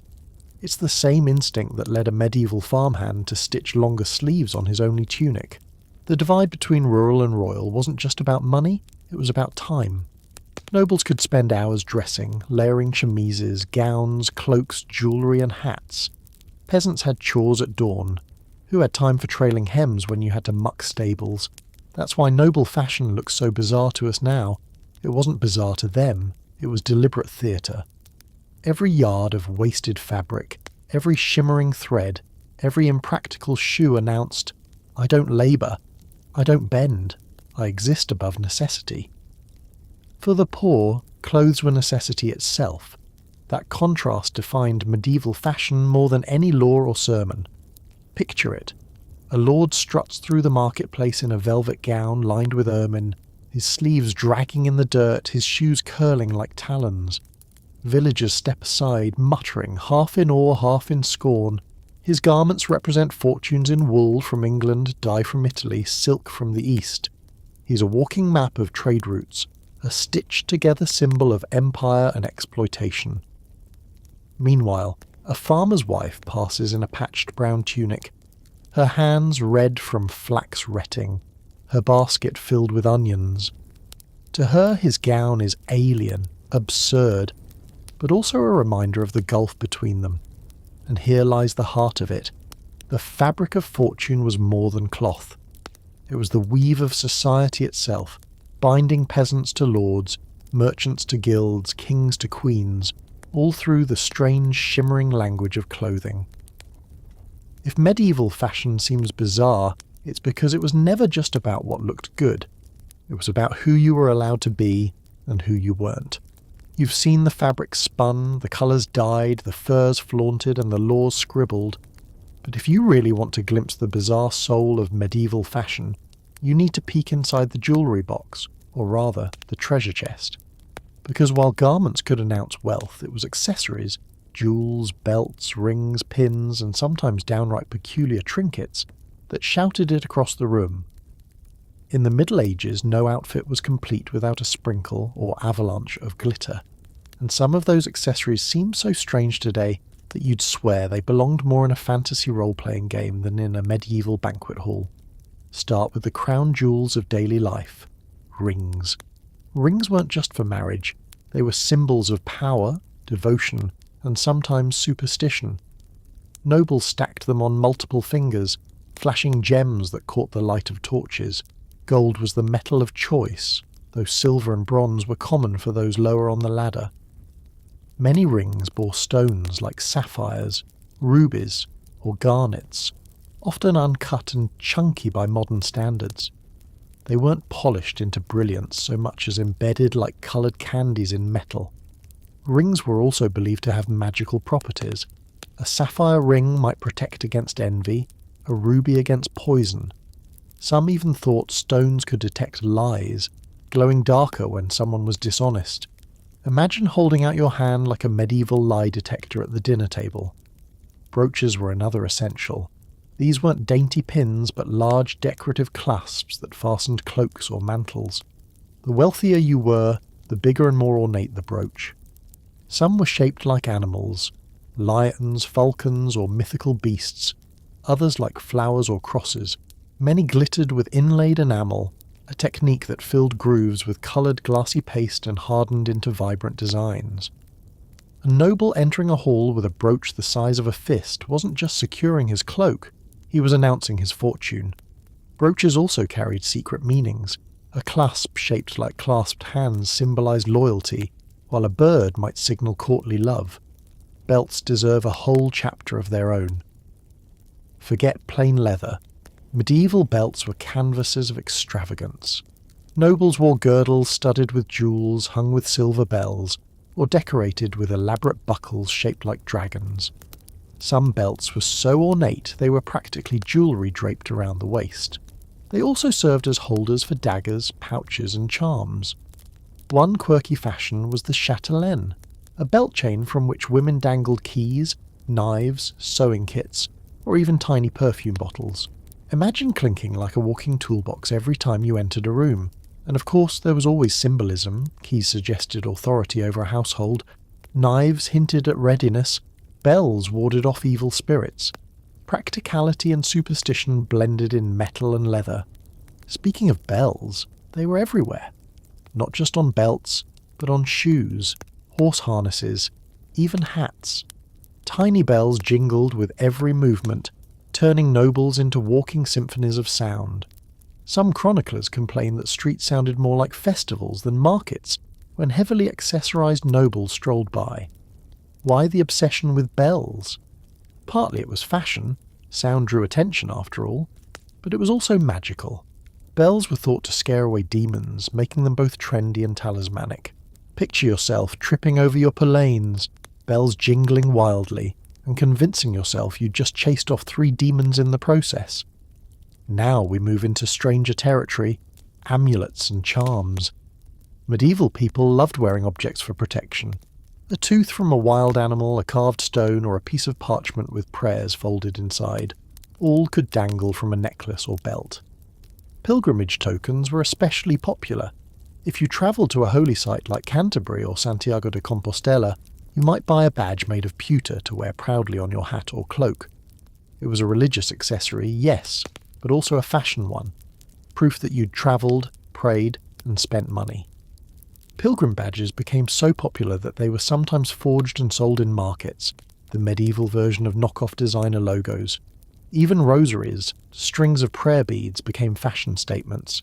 Wealthy nobles carried rosaries made of coral, amber, or ivory, strung with gold links and decorated with gemstones. A countess praying with an emerald rosary wasn't just talking to God, she was also showing off to everyone in the pews. Here again, religion and fashion danced uncomfortably close, each feeding the other. Jewels weren't just worn, they were sewn directly into clothing. Gowns glittered with pearls stitched along hems or clustered in patterns. Cloaks shimmered with gold thread embroidered around gemstones. Men's hats often bore jewelled brooches pinned right into the fabric, transforming a simple chaperone into a crown light. Entire families invested fortunes in clothing dripping with gems, not just for display but for storage. Clothes became mobile banks, carrying wealth literally on the body. During sieges or invasions, nobles sometimes ripped jewels from their garments to melt down or trade for food. So yes, those flashy sleeves might end up as someone's dinner fund. Not all accessories were glamorous. Some were downright strange. Consider the use of reliquaries, tiny containers holding bones of saints or scraps of holy objects, worn as pendants or sewn into garments. A noble might carry a saint's finger bone on a chain, believing it offered divine protection. To modernise, that's bizarre, even macabre. But in the Middle Ages it blended fashion, faith and magic seamlessly. Historians still argue whether wearing relics was sincere devotion or conspicuous display, but it was certainly part of the accessory landscape. Hair accessories also went wild. Women's braids were often threaded with ribbons, beads, or even strips of fabric matching their gowns. Gold nets, known as crespines, encased hair like glittering cages. Crowns and circlets rested lightly on heads, studded with jewels. Some were ceremonial, but others were everyday fashion for the elite. Imagine attending dinner with a thin gold circlet gleaming on your brow, as casual as we might wear a baseball cap. Men too indulged in hair decoration. Knights sometimes tied ribbons in their hair before tournaments, often gifts from ladies as tokens of affection. One knight might ride into battle with a lady's sleeve tied around his arm, another with her ribbon fluttering from his helmet. These weren't just romantic gestures, they were public signals of alliances, loyalties, or flirtations. Everyone watching the joust knew whose favour you carried, and gossip spread faster than lances splintered. And then there were the truly eccentric items. Some nobles wore pouches shaped like animals, frogs, dogs, even pigs, dangling from their belts. Others carried pomanders, small metal balls filled with herbs or spices to ward off bad smells. Considering medieval streets often reeked of sewage, a pomander was both fashionable and practical. Richer versions were made of gold and encrusted with gems, turning them into luxury air fresheners. Quirky fringe fact: some pomanders were designed to hold vinegar-soaked sponges, which people sniffed to avoid miasmas, bad air believed to cause disease. Imagine your Chanel perfume bottle doubling as your gas mask, and if you think that's strange, consider this. Some nobles wore live birds as accessories at feasts. Trained falcons perched on jewelled gauntlets weren't just hunting tools, they were fashion statements. A lord entering a hall with a falcon on his arm announced both wealth and status. Ladies sometimes carried tiny lapdogs or even pet squirrels in jewelled collars, turning animals into living ornaments. It might sound eccentric, but it's not that different from modern celebrities carrying designer dogs in handbags, just furrier and occasionally bitey. The church predictably grumbled. Preachers condemned jewelled belts, calling them symbols of lust. They scolded women for wearing pearls, warning that vanity was sinful. They mocked men for parading with gold chains like peacocks. Yet clergy themselves wore rings of authority, jewelled crosses, and embroidered vestments. Once again, fashion blurred with faith, hypocrisy woven into every accessory. Accessories also fueled politics. Kings gifted jewelled rings or ornate swords to secure loyalty. Queens sent belts or brooches as diplomatic tokens. Entire treaties sometimes hinged on who received what jewellery. The glittering language of gifts was as powerful as words, and when alliances soured, those same items became spoils, paraded to humiliate former allies. Fashion wasn't just frivolous, it was political currency. Picture a feast hall alive with flickering candlelight. Gowns shimmer with pearls, belts jingle with bells, rings flash on fingers lifting goblets. A knight's helmet glows with a lady's ribbon, while a merchant's wife fiddles with her pomander to mask the smell of a roast boar. Dogs in jewelled collars scurry underfoot. Falcons perch on gauntlets, and preachers in the corner mutter about sin. It's a kaleidoscope of glitter and strangeness, equal parts splendour and absurdity. And as you watch, you realise that accessories completed the theatre of medieval fashion. Clothes may have set the stage, but jewels, bells, amulets and animals filled the spotlight. Without them, the bizarre spectacle would be incomplete. For in the Middle Ages, no detail was too small to weaponize for status. Even the jingle of a bell or the flash of a ruby could change how the world saw you. By now you've seen the towering hennins, the jingling belts, the glittering gems, and the absurdly long shoes, but perhaps nothing screams bizarre medieval fashion more than what people did to their own hair. Because while fabric and accessories could be swapped out, hair was personal, intimate, and highly symbolic. And in the Middle Ages, hair wasn't just hair. It was a battlefield of vanity, piety, and sometimes pure weirdness. Let's start with women. For noble women especially, hair was both a crowning glory and a social problem. Loose hair was seen as dangerously sensual, practically an invitation to scandal, so unmarried women often wore their hair long and flowing at festivals, signalling youth and availability. Married women, by contrast, were expected to cover it. Veils, wimples, and later hennins all served the double purpose of modesty and fashion. But even under those coverings, hairstyles went wild. One popular style involved plucking or shaving the front of the hairline to create a high, smooth forehead. Yes, you heard that right. Women deliberately removed chunks of their hair to look more elegant.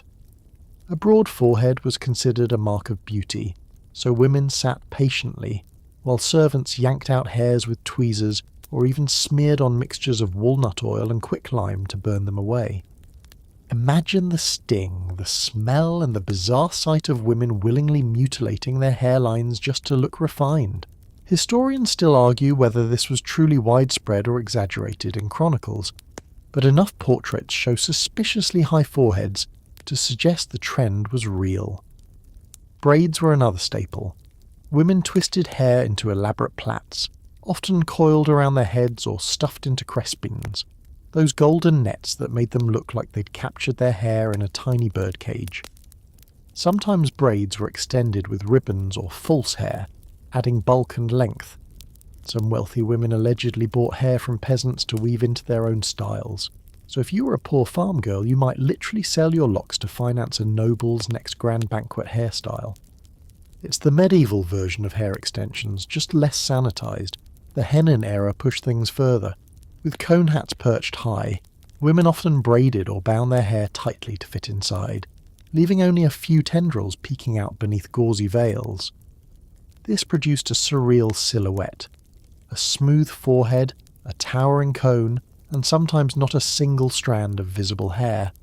Fashion turned hair, the natural crown of the body, into something hidden, manipulated or outright erased.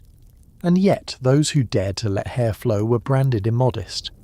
You can almost hear the collective sighs of medieval women, damned if you show it, damned if you pluck it. Men, meanwhile, had their own adventures in hair. Early medieval styles often meant long locks and moustaches, with warriors like the Franks priding themselves on flowing manes. But as centuries passed, fashions shifted. By the 13th century, shorter, bowl-like cuts gained popularity. Yes, the dreaded medieval haircut you see mocked in movies, where men look like they lost a fight with a soup bowl. It wasn't random. Shorter cuts symbolized discipline and modernity. Chroniclers sometimes sneered at older men who clung to long hair as outdated, like clinging to bell-bottoms in the age of skinny jeans. Beards and facial hair followed similar cycles. In some eras, clean-shaven faces were all the rage, especially in France, where smooth cheeks marked sophistication. In others, beards signalled virility and power. Knights returning from crusades often sported long, rugged beards, sparking imitations at home. But church officials frowned on excess facial hair, calling it prideful or even unclean. Historians still debate whether beards were primarily practical, protection from the cold, or symbolic, masculinity. But one thing's certain, every whisker carried meaning. There are records of men bleaching their beards or dyeing them in bright colours. Yes, medieval beard dye existed. Henna could tint hair red, walnut husks deep brown, and sometimes even risky chemical concoctions were used to achieve exotic hues. Imagine a knight riding into town with a beard blazing orange, not from nature but from his vanity. And then there's the fringe practice of shaving patterns. Some men shaved their temples, leaving a strip of hair down the middle like proto-mohawks. Others shaped their beards into points or forked designs, emphasizing sharp lines to match their gothic armour. One chronicler ridiculed young men for spending more time on their hair than their prayers, a complaint that could just as easily apply to teenagers with hair gel today. Children weren't exempt from hair politics either. Noble children sometimes had their hair carefully shaped to mimic adult styles, signalling their family's wealth. Peasant children, by contrast, often had their hair cropped short for practicality. Yet even here, festivals brought out ribbons, flowers, or even wax to stiffen locks into shapes. Hair wasn't just vanity, it was identity, marking age, class, and even marital status. The church, unsurprisingly, had endless opinions. Monks shaved their heads into tonsures, those bald circles at the crown symbolizing humility. Different orders used different shapes, sparking even theological debates over which tonsure was correct. One chronicler joked that monks looked like fields after harvest, all patches and stubble. Yet the tonsure became one of the most recognizable religious hairstyles in history, proof that fashion and faith couldn't be separated. Clerics scolded women for letting hair loose at weddings, calling it indecent. They grumbled about men curling their locks with heated irons, warning it was effeminate. Yet some saints were described in hagiographies as having radiant golden hair, suggesting even the church couldn't resist romanticizing beauty. Historians still argue whether the clergy's condemnations reflected genuine anxiety about lust, or were simply attempts to control social norms. One bizarre fringe belief was that hair carried spiritual power. People treasured locks of saints as relics, believing they healed sickness or protected against storms. Lovers exchanged hair as tokens, braiding them into jewellery or hiding them in lockets. Soldiers carried locks of wives or sweethearts into battle, believing them to be talismans. Hair, literally a body part, became currency of love, faith, and superstition. Let's not forget eyebrows. Just as women plucked hairlines to enlarge their foreheads, some also plucked or shaved eyebrows entirely, painting faint lines in their place. The look was otherworldly: smooth foreheads, cone hats, no brows. From a modern angle, it looks alien, but in the candlelit halls of the Middle Ages, it was elegance defined. One quirky account even suggests women used crushed walnut shells mixed with oil as eyebrow paint, darkening lines for emphasis. By the late Middle Ages, wigs and false hair crept into the picture. While not as elaborate as later Renaissance periwigs, some nobles used padding or extra hairpieces to add volume. This was particularly true for men whose thinning locks didn't suit fashionable cuts. A padded coif or hidden weave could restore dignity, or at least give the illusion of youth. Again, fashion solved nature's problems with artifice. Picture yourself in a medieval banquet hall, candlelight glinting off golden crescents and jewelled belts. Across the room, a lady turns her head, her forehead gleaming unnaturally high, braids coiled under a crespine. Beside her, a knight runs a jewelled hand through a beard dyed suspiciously red. Behind them, monks shuffle by with bald tonsures, muttering about vanity, while a young squire fiddles nervously with the ribbon tied in his hair by a sweetheart. It's a carnival of follicles, every strand laden with meaning, and as you watch, you realise why medieval hairstyles seem so bizarre. They weren't random quirks. They were deliberate choices loaded with symbolism shaped by faith, vanity, and social pressure. A plucked forehead declared beauty, a shaved crown declared humility, a forked beard declared swagger. Hair wasn't just hair, it was a language, just as loud as any gown or jewel. So when you next see a medieval painting of a woman with an impossibly high forehead, or a knight with curls spilling over his armour, remember, they weren't strange to themselves. They were fashionable, daring, and proud. The strangeness lies in our eyes centuries later, peering back at a world where beauty meant pain, faith meant shaving, and every strand of hair told a story. You've seen how hairlines were plucked into alien heights, and how beards were forked into statements. But let's shift from what grew naturally on the body to what people deliberately sculpted, padded and reshaped with clothing itself. Because medieval fashion didn't just decorate the body, it reinvented it. Every curve, bulge or angle could be exaggerated or hidden with enough fabric, padding or ingenuity. And some of those choices were so strange that you wonder if people weren't secretly cosplaying as their own caricatures. Start with the body's core, the torso. By the 14th and 15th centuries, men and women alike were obsessed with tailoring clothes so tight they revealed shapes in ways never seen before. Gone were the days of loose draping tunics. Tailors now stitched garments with fitted seams, laces, and buttons that hugged the body. For men, the doublet became the central piece, padded at the chest, tightly fastened and cut to emphasize a trim waist and broad shoulders. Picture a medieval man strutting like he's wearing a superhero costume, even though beneath the padding he might be more beer barrel than Hercules. Historians still argue whether this tailoring was more about military influence, armour-inspiring fashion, or pure vanity. But either way, the doublet turned every man into a knightly silhouette. The padding, though, is where things get weird. Men stuffed their doublets with wool, horsehair, or even sawdust to exaggerate their chests or bellies. A rounded stomach wasn't a flaw, it was a feature, a signal of wealth and plenty. Some garments even included sewn-in stomach pads called bombast, which made men look like they had prosperous beer guts, even if they were skinny underneath. It was the medieval equivalent of fake abs or muscle suits, except the goal wasn't six-packs, but soft, fertile roundness. Imagine boasting about how padded your belly looked at a feast. And then came the codpiece. What began as a simple triangular flap to cover the gap between hose evolved into one of the most bizarre and infamous features of medieval and Renaissance dress. By the 15th century, codpieces were not only padded, but sometimes exaggerated to absurd proportions. Men strutted about with bulging flaps so obvious they looked like parody. Some were stuffed, some were ornamented, and some were even functional, doubling as pockets for coins or letters. There are accounts of men keeping small objects, yes, even snacks, in their codpieces, making them both bizarre and oddly practical. Historians still debate whether these codpieces were primarily protective, erotic, or simply fashion one-upmanship. But one thing is certain. They turned the male torso into a bizarre theatre of excess. Women, meanwhile, endured their own strange body-shaping experiments. In the early medieval period, gowns flowed loosely, hiding curves.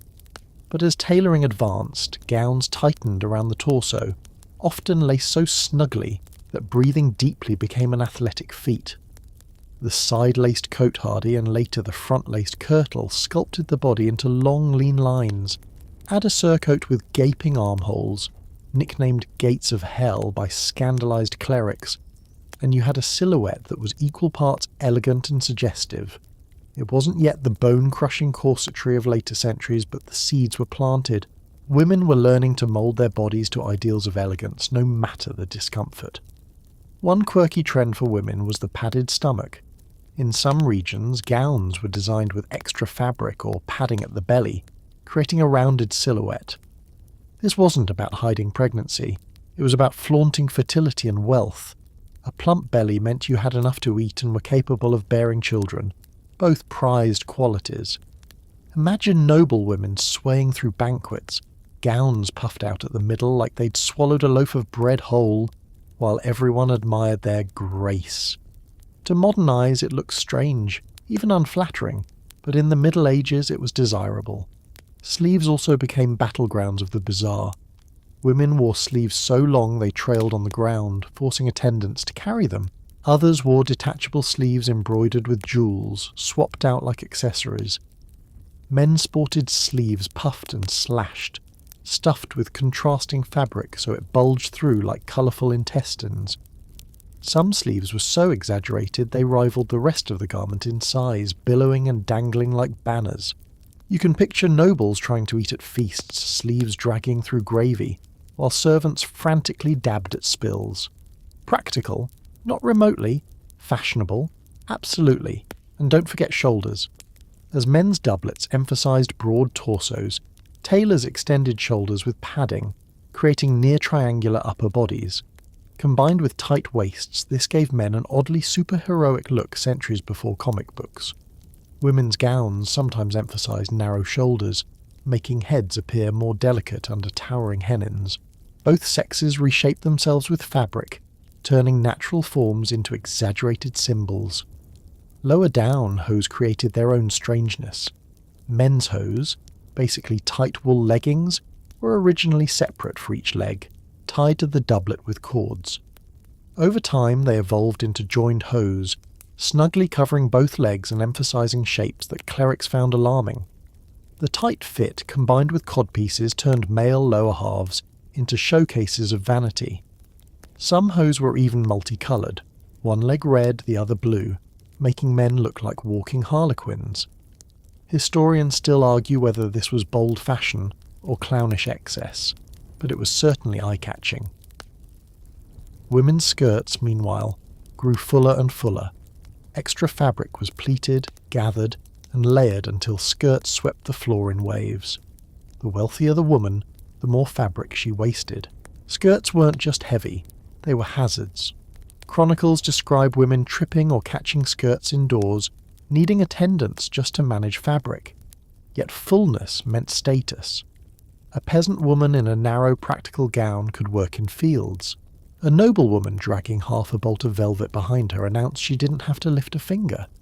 Fashion turned inconvenience into luxury. And then there's armour-inspired clothing.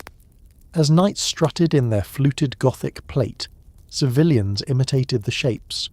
Doublets and gowns took on pointed waists, ridged shoulders, and hard, angular lines mimicking metal. Men looked like they were wearing fabric versions of armour, while women's gowns echoed breastplates in their fitted bodices. It was fashion cosplay, turning battle aesthetics into everyday wear. Some men even wore fabric gorgets, collar pieces, imitating armour, as if ready for a feast and a fight at once. The church naturally had opinions. Clerics scolded women for gowns laced too tight, accusing them of vanity and lust. They mocked men for codpieces, calling them obscene. They frowned at padded bellies, warning that fashion was distorting God's natural form. One particularly bizarre practice was disguising the body with false parts. Some nobles wore stuffed calves to make their legs look stronger, others padded shoulders to look broader. Women sometimes tied rolls under gowns to puff out hips or stomachs. It's the ancestor of modern shapewear, but instead of slimming, the goal was exaggerating. Bodies weren't celebrated as they were. They were costumes to be sculpted. And then there's the hygiene problem. Tight gowns and padded doublets trapped heat and sweat. Hose itched. Codpieces sagged. Skirts collected dirt. Clothes were rarely washed. Instead, linens underneath absorbed grime. Imagine the smell of a feast hall filled with men in padded bellies and women in layered skirts, candles flickering, air heavy with perfume to mask sweat. Fashion wasn't just bizarre, it was smelly. Yet for all the discomfort, people revelled in the spectacle. To walk into a hall padded, stuffed, jewelled and shaped into ideals was to step onto a stage. Every body became a performance, every garment a script. A nobleman's padded belly declared wealth, a codpiece screamed confidence, a woman's swollen skirts whispered fertility and grace. Practicality died at the door. Theatre reigned. Picture yourself watching a court dance. Men in doublets spin, codpieces bobbing ridiculously, hose tight and bright. Women glide, skirts sweeping like waves, sleeves trailing like banners, foreheads gleaming hairless under veils. Servants scurry, lifting hems, adjusting padding, fanning air. The music swells, the spectacle dazzles, and you realise you're not watching a dance. You're watching a fashion show masquerading as social life. And that's why medieval fashion looks so bizarre today. Because it wasn't about comfort or common sense. It was about reshaping the human body into symbols of wealth, fertility and pride. Every pad, every lace, every stuffed belly was a statement.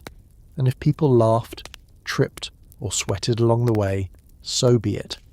Better to suffer in velvet and bombast than look ordinary in plain wool. Step out of the smoky hall of a castle. heavy with perfume, silk and jewels, and walk down into the muddy lanes of a village. The shift is dizzying. Gone are the glittering codpieces, the padded bellies, and the jingling belts. Instead you see peasants trudging past in rough wool, bare heads, and patched cloaks. Side by side, the difference between rural and royal fashion is so stark that it feels like two separate worlds that rarely touched, except when nobles taxed villagers to buy the very fabrics that made them glow like peacocks. For peasants, clothing was first and foremost about survival. Wool dominated their wardrobes, coarse, scratchy, and thick enough to withstand rain and wind. Tunics were the base garment for both men and women, knee-length for men, longer for women, belted with rope or simple leather. Most villagers owned perhaps 2 tunics at most, one for work, one for feast days, patched until the fabric nearly disintegrated. Cloaks were prized, fastened with simple wooden or bronze pins, serving as blankets by night and coats by day. Linen existed, but for the poor it was coarse and limited, maybe a shirt, maybe a shift washed rarely in cold streams. Shoes, if you had them, were plain leather or even simple clogs. Many peasants went barefoot in summer, saving shoes for winter or church. Colours were muted: browns, greys, earthy reds from madder, yellows from onion skins. Dyes were expensive, and bright hues were out of reach. A bright blue gown in a village would have been shocking, perhaps even suspicious. Was it stolen? Did some wealthy patron gift it? Most peasants blended with the land itself, their garments practical camouflage for fields and forests. Yet on feast days, even villagers tried to brighten their appearance. Women donned garlands of flowers, men might dye belts a faint green or red, and children wore ribbons if families could spare the cost. It was fashion in miniature, a flicker of colour against the backdrop of monotony. Noble fashion, by contrast, seemed almost obscene in its excess. Nobles wore layers: fine linen chemises, silk gowns, velvet cloaks, fur mantles. Their sleeves trailed, their shoes pointed, their hats soared. They glittered with jewels and embroidered gold thread. Entire villages' worth of resources could hang from a single noble's shoulders. A duke's gown might contain wool spun in England, dyed scarlet in Florence, trimmed with ermine from Scandinavia, and lined with silk from Byzantium. He was a walking economy, his very body a map of global trade. The gap between peasant and noble clothing wasn't just about fabric, it was about time. A peasant woman rose before dawn to milk cows and tend fields. She had no hours to lace gowns or polish jewels. Her dress had to endure mud, manure, and work. A noble woman, by contrast, had attendants to lace her kirtle, arrange her headdress, and hold her train as she walked. Clothes that were impractical for labour were perfect for signalling leisure. That was the point. If you wore garments too long to work in, you proved you didn't need to work. Fashion became the loudest declaration of social division.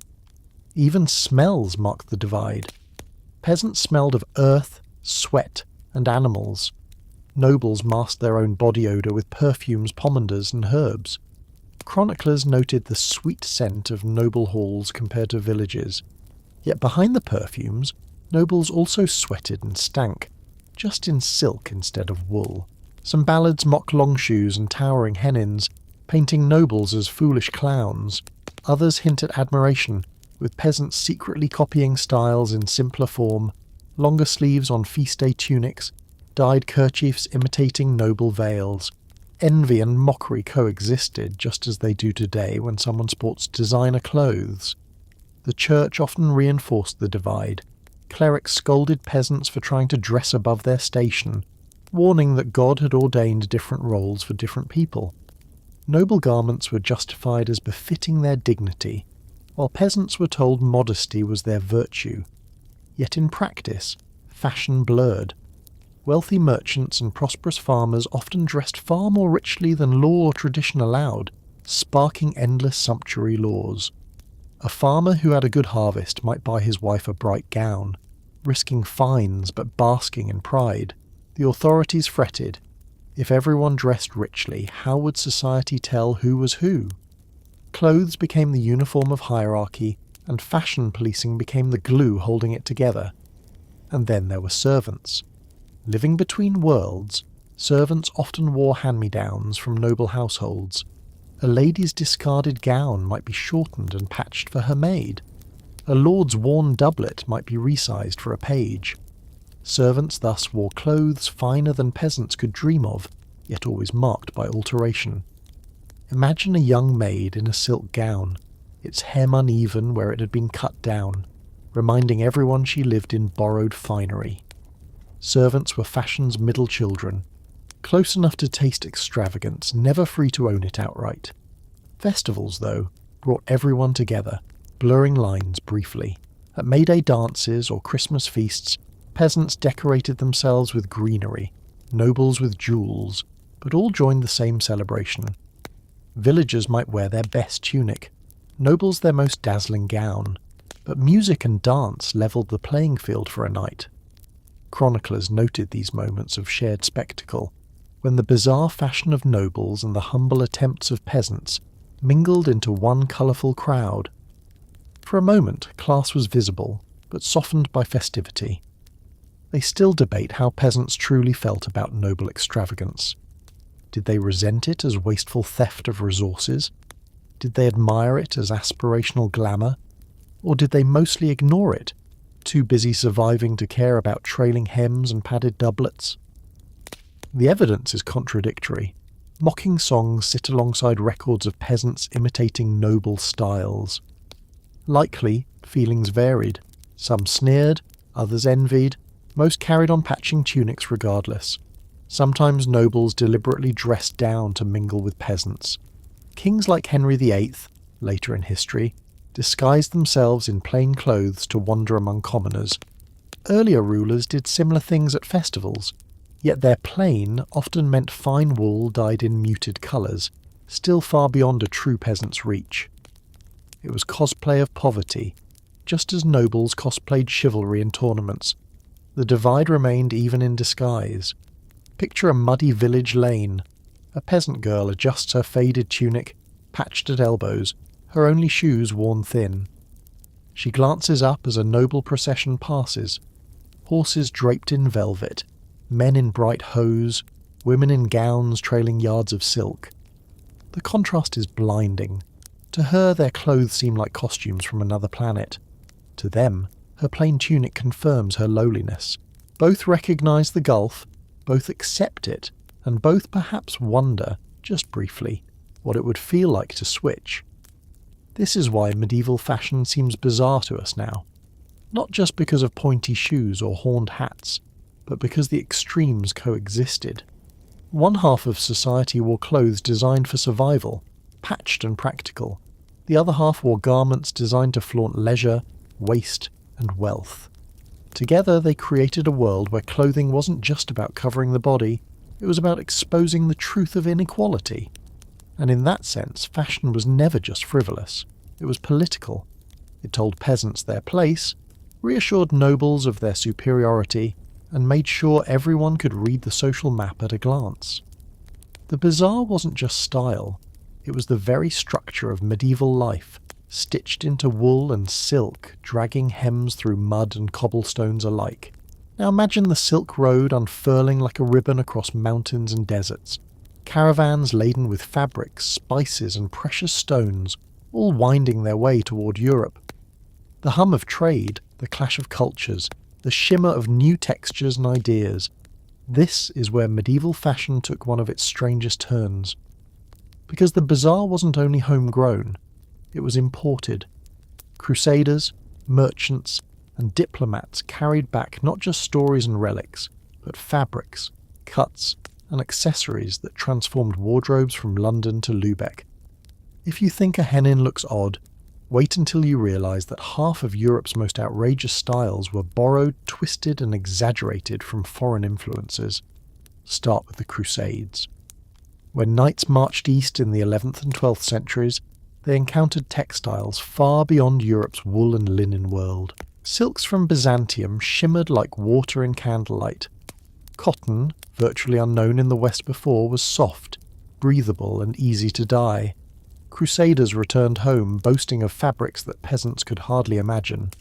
Nobles pounced on these novelties, draping themselves in imported silks and adopting patterns like stripes and geometric motifs copied from Islamic textiles.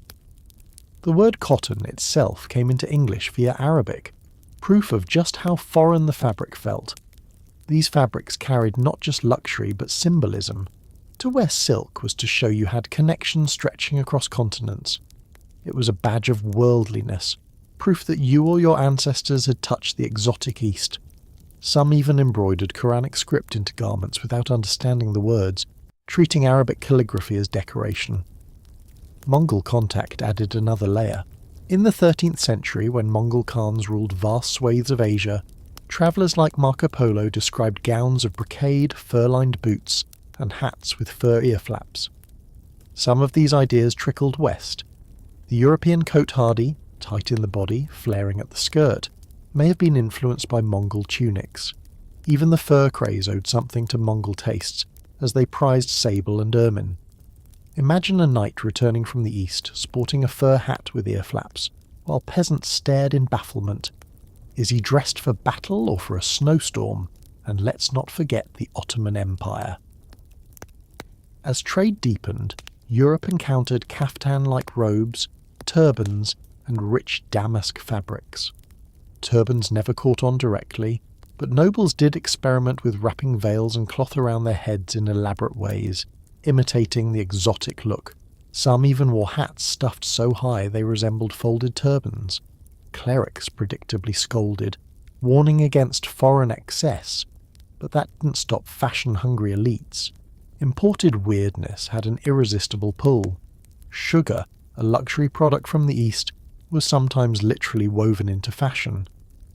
Records describe gowns sprinkled with sugar crystals at feasts, temporary edible decorations that sparkled in candlelight. Imagine walking into a hall wearing a gown you could nibble on between courses. It sounds absurd, but it shows how far foreign luxury seeped into European imagination. Spain, too, absorbed influences from its contact with the Islamic world. Moorish Al-Andalus produced textiles of incredible refinement, silks patterned with stars, vines, and Kufic script.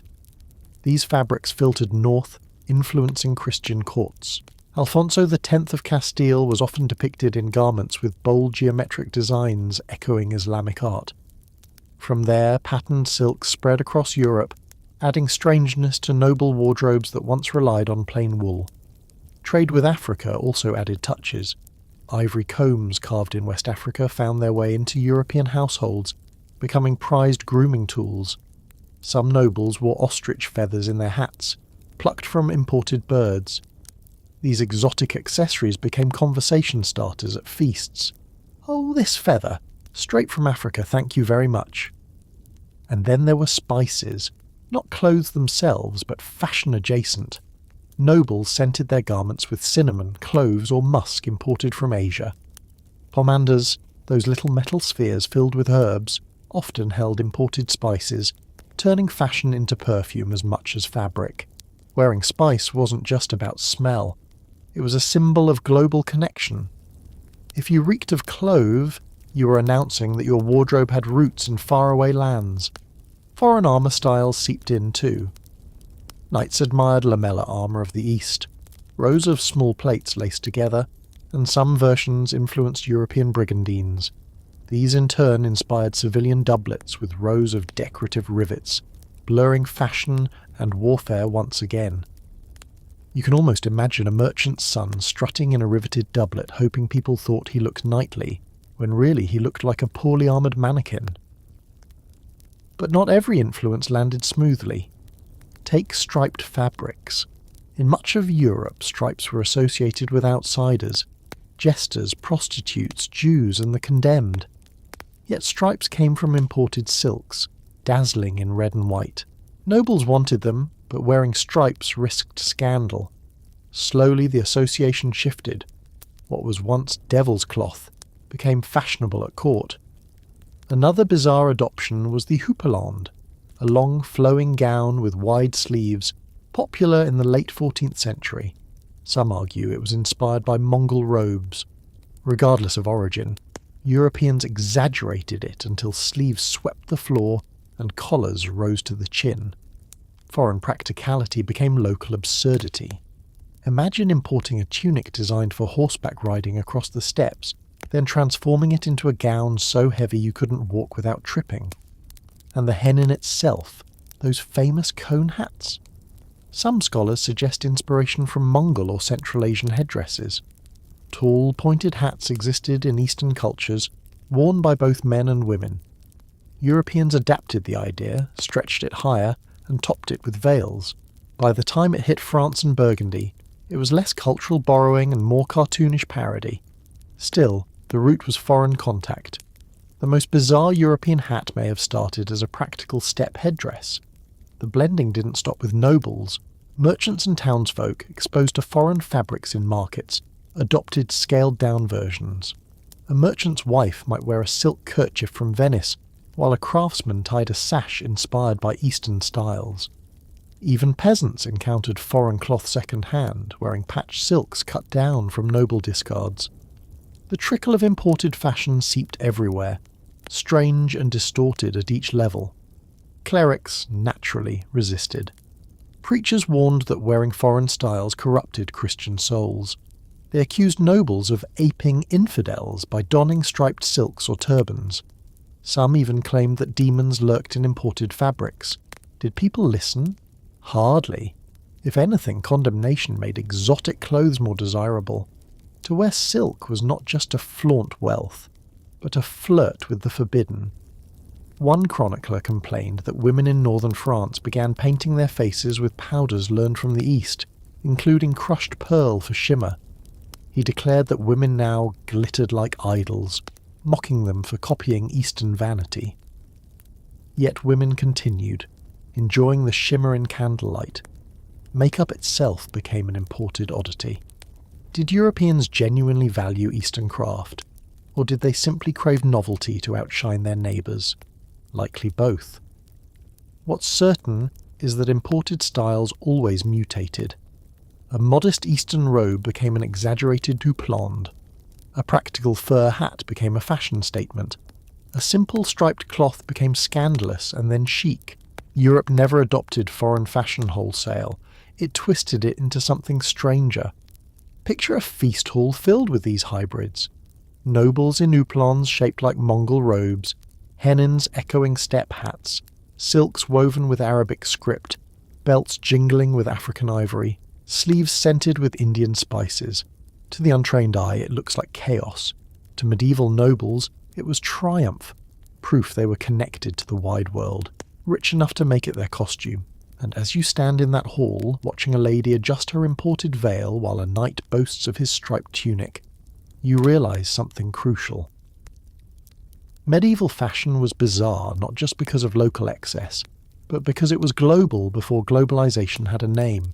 Foreign weirdness was imported, exaggerated, and reimagined until Europe glittered in costumes that were equal parts borrowed, stolen, and reinvented. That's why the Middle Ages looked like a fever dream of fabric, because every silk thread carried a story from faraway deserts, every fur trim a whisper from distant forests, every hennin a shadow of foreign crowns. Medieval fashion wasn't just strange, it was a tapestry of the world, stitched together in ways both dazzling and absurd. The parade of strangeness has been long. Pointy shoes that turned walking into comedy, hats tall enough to scrape rafters, codpieces so padded they looked like jokes, and gowns trailing miles of wasted fabric. But no age of fashion lasts forever. By the 15th century's end and into the dawn of the Renaissance, Europe slowly began to tone things down. The bizarre flourishes softened into new forms of elegance, as if everyone collectively sighed and decided, all right, maybe we've gone a bit far. Still, that shift wasn't sudden. It was a slow fade, a dimming candle that left the shadows of medieval weirdness glowing at the edges. One major factor was practicality. Gunpowder had changed warfare. The glory days of knights strutting in glittering plate armour were waning. Bullets and cannons didn't care about etched vines or gilded codpieces. They pierced regardless. As battlefields grew deadlier, armour shrank into breastplates and helmets. less decorative, more functional. That shift spilled into civilian life. Men no longer needed to mimic armour in their doublets with stiff fluted ridges. Instead, tailoring focused on clean lines, symmetrical cuts, and restrained padding. The superhero silhouette of padded bellies and shoulders gave way to sleeker forms. It was still fashionable, but no longer outlandishly theatrical. Trade also played a role. By the 16th century, the Renaissance economy flourished, and with it came a steady flow of fabrics and dyes. Once exotic silks and cottons became more available, even if still expensive. Bright colours and imported patterns no longer screamed bizarre novelty, they became normal. A striped tunic no longer marked you as scandalous, it marked you as stylish. The shock value of foreignness wore off, and Europe folded global threads into its own tapestry more smoothly. Sumptuary laws, though still written, lost their grip. Enforcement dwindled, partly because wealthy merchants were too powerful to ignore. Their wives wore silks, jewels, and veils despite laws forbidding it, and nobles couldn't stop them. Instead of forbidding fashion, the elite embraced subtlety as their new weapon. If everyone could buy silk, then nobles would distinguish themselves through finer tailoring, rarer jewels, or sheer extravagance of scale. Bizarre shapes softened into elegance, but the competition never stopped. It simply shifted to new arenas. Women's fashion illustrates the fade perfectly. Gone were the towering hennins that drew fire from priests and laughter from peasants. Instead, hair was styled under French hoods or modest caps, framing the face gracefully rather than elongating it absurdly. Gowns, too, transformed.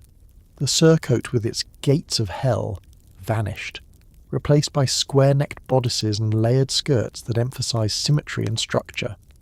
Fabrics remained rich, velvet, silk, brocade, but the cut became calmer, less frantic in its exaggeration. The goal was refinement, not parody. Men's styles shifted as well. The codpiece lingered a while longer, reaching peak absurdity in the early Renaissance, then mercifully receded. Hose remained snug, but the garish half-coloured styles gave way to subtler designs. Doublets still emphasised the chest and waist, but with elegance instead of bombast. Sleeves shrank to manageable proportions, no longer dragging through dinner plates or requiring attendants to lift them. Men still showed off, of course, they always did, but they traded cartoonish proportions for artful cuts. Jewellery, too, mellowed. The craze of sewing pearls into gowns or wearing bells on belts gave way to more polished pieces. Gems were cut more finely, set with greater skill, and displayed as unified designs rather than scattershot clusters. A necklace with symmetrical gemstones replaced a cloak dripping randomly with jewels. This shift mirrored Renaissance art itself. Where medieval decoration once sprawled chaotically, Renaissance aesthetics prized balance, harmony, and proportion. Even architecture reflected this shift. The Gothic cathedral, with its spires and fluted ridges, resembled the exaggerated armour and hennins of medieval fashion. Renaissance palaces, by contrast, emphasised columns, domes, and symmetry, echoing the calmer silhouettes of gowns and doublets. Fashion rarely moves alone. It marches with art, architecture, and culture, all stepping to the same drumbeat of taste. But make no mistake, bizarre didn't vanish entirely, it simply refined. Renaissance ruffs, those massive starched collars, were their own kind of absurdity, like walking around with a dinner plate strapped to your neck. Yet compared to trailing sleeves or sugar-coated gowns, they felt more deliberate, less chaotic. The strangeness evolved, but it never died. Fashion is a chameleon. Each age thinks it's tamed excess, even as it invents new ones. The Church, having spent centuries railing against poulains and hennins, adjusted its sermons too. Priests now targeted square necklines as immodest, or ruffs as prideful. But the tone softened. Medieval clergy thundered about hellfire and demon whispers at hat tips. Renaissance clergy sounded more like exasperated parents, sighing at stubborn teenagers. They knew by now that fashion always won. Peasants, meanwhile, benefited slightly from the fade. trade expanded access to cheaper dyes and fabrics, allowing villagers more colourful wardrobes. No, peasants weren't suddenly striding around in brocade, but their feast day clothes might include brighter blues or finer linen than before. The rural royal gap shrank by inches, if not by miles. Where once a noble cloak glowed alien in a village square, now it looked merely finer, not otherworldly. Fashion slowly trickled down. Was it exhaustion with extremes? The influence of humanist ideals emphasizing proportion and reason? The sheer practicality demanded by new economies and warfare? Likely all three. The late Middle Ages were a carnival of visual excess, but the Renaissance sought to polish that carnival into something more orderly, more harmonious, even as it kept the spirit of display alive. In some regions, old medieval garments were literally cut apart and reshaped into Renaissance styles. A gown with absurdly long sleeves might be shortened, restitched, and retrimmed into something square-necked and balanced. It was recycling at its finest, medieval bazaar stitched into Renaissance elegance. Imagine a noblewoman strutting into court wearing what had once been a scandalous surcoat, now transformed into a sleek gown. Her grandmother might recognise the fabric, but not the silhouette. The fade also left echoes in memory. Satirists of the Renaissance mocked the fashions of their grandparents. Plays and poems ridiculed pointy shoes, padded bellies, and towering hats, turning them into punchlines.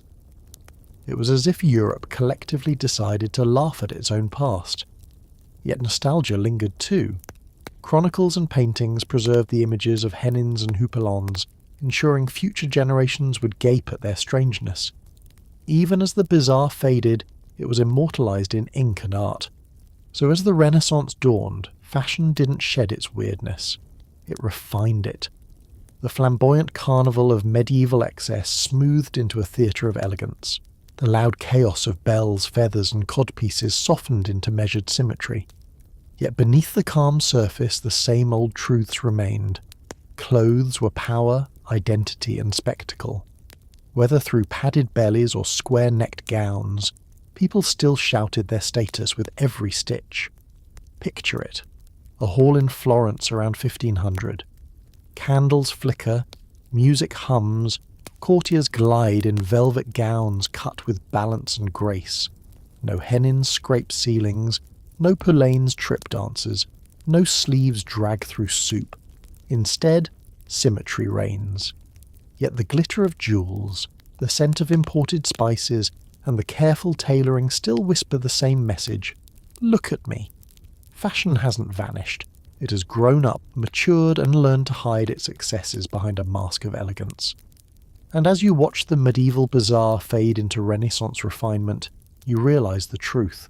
Fashion never stops being strange. It only trades one kind of absurdity for another, one generation's elegance for another's comedy. What looked bizarre in 1350 looked noble then, laughable in 1450, nostalgic in 1550, and legendary now. That's the cycle. The bazaar never dies, it just changes costumes. And now, as the candles in our long medieval hall burn low, let your mind soften with them. The rustle of velvet fades, the clatter of spurs grows distant, the jingling of bells on belts grows faint. The great parade of bizarre fashion, pointy shoes, towering hats, padded bellies, and glittering jewels has slowed into silence. What once seemed so loud, so exaggerated, now drifts into memory, like footsteps fading on stone. You feel the weight of centuries easing off your shoulders, the bright absurdity of medieval fashion settling into calm, fabrics that once scratched or shimmered, hats that once wobbled, shoes that once tripped, all dissolve into soft shadows. The peasants in their patched wool and the nobles in their silks both drift away, equal now in rest. Take a slow breath, and imagine yourself wrapped in linen, plain and simple, comfortable and light. The hennins, the codpieces, the embroidered jewels are gone. What remains is softness, warmth, quiet. A cloak not for show but for comfort. A garment not to impress but to soothe. Let your body sink like cloth folding into a chest, like wool pressed into felt. The parade is over, the music stilled. History itself closes its wardrobe, leaving you with only the calm of night. Fashion may always be strange, but in this moment none of it matters. All that matters is rest. So close your eyes. Let the flicker of candlelight fade. Let the echoes of laughter from feasts vanish. Let the rustle of silks dissolve. Drift down into sleep where no shoes pinch and no sleeves drag. Just you, at peace, in the quiet of history's gentle night. Sweet dreams.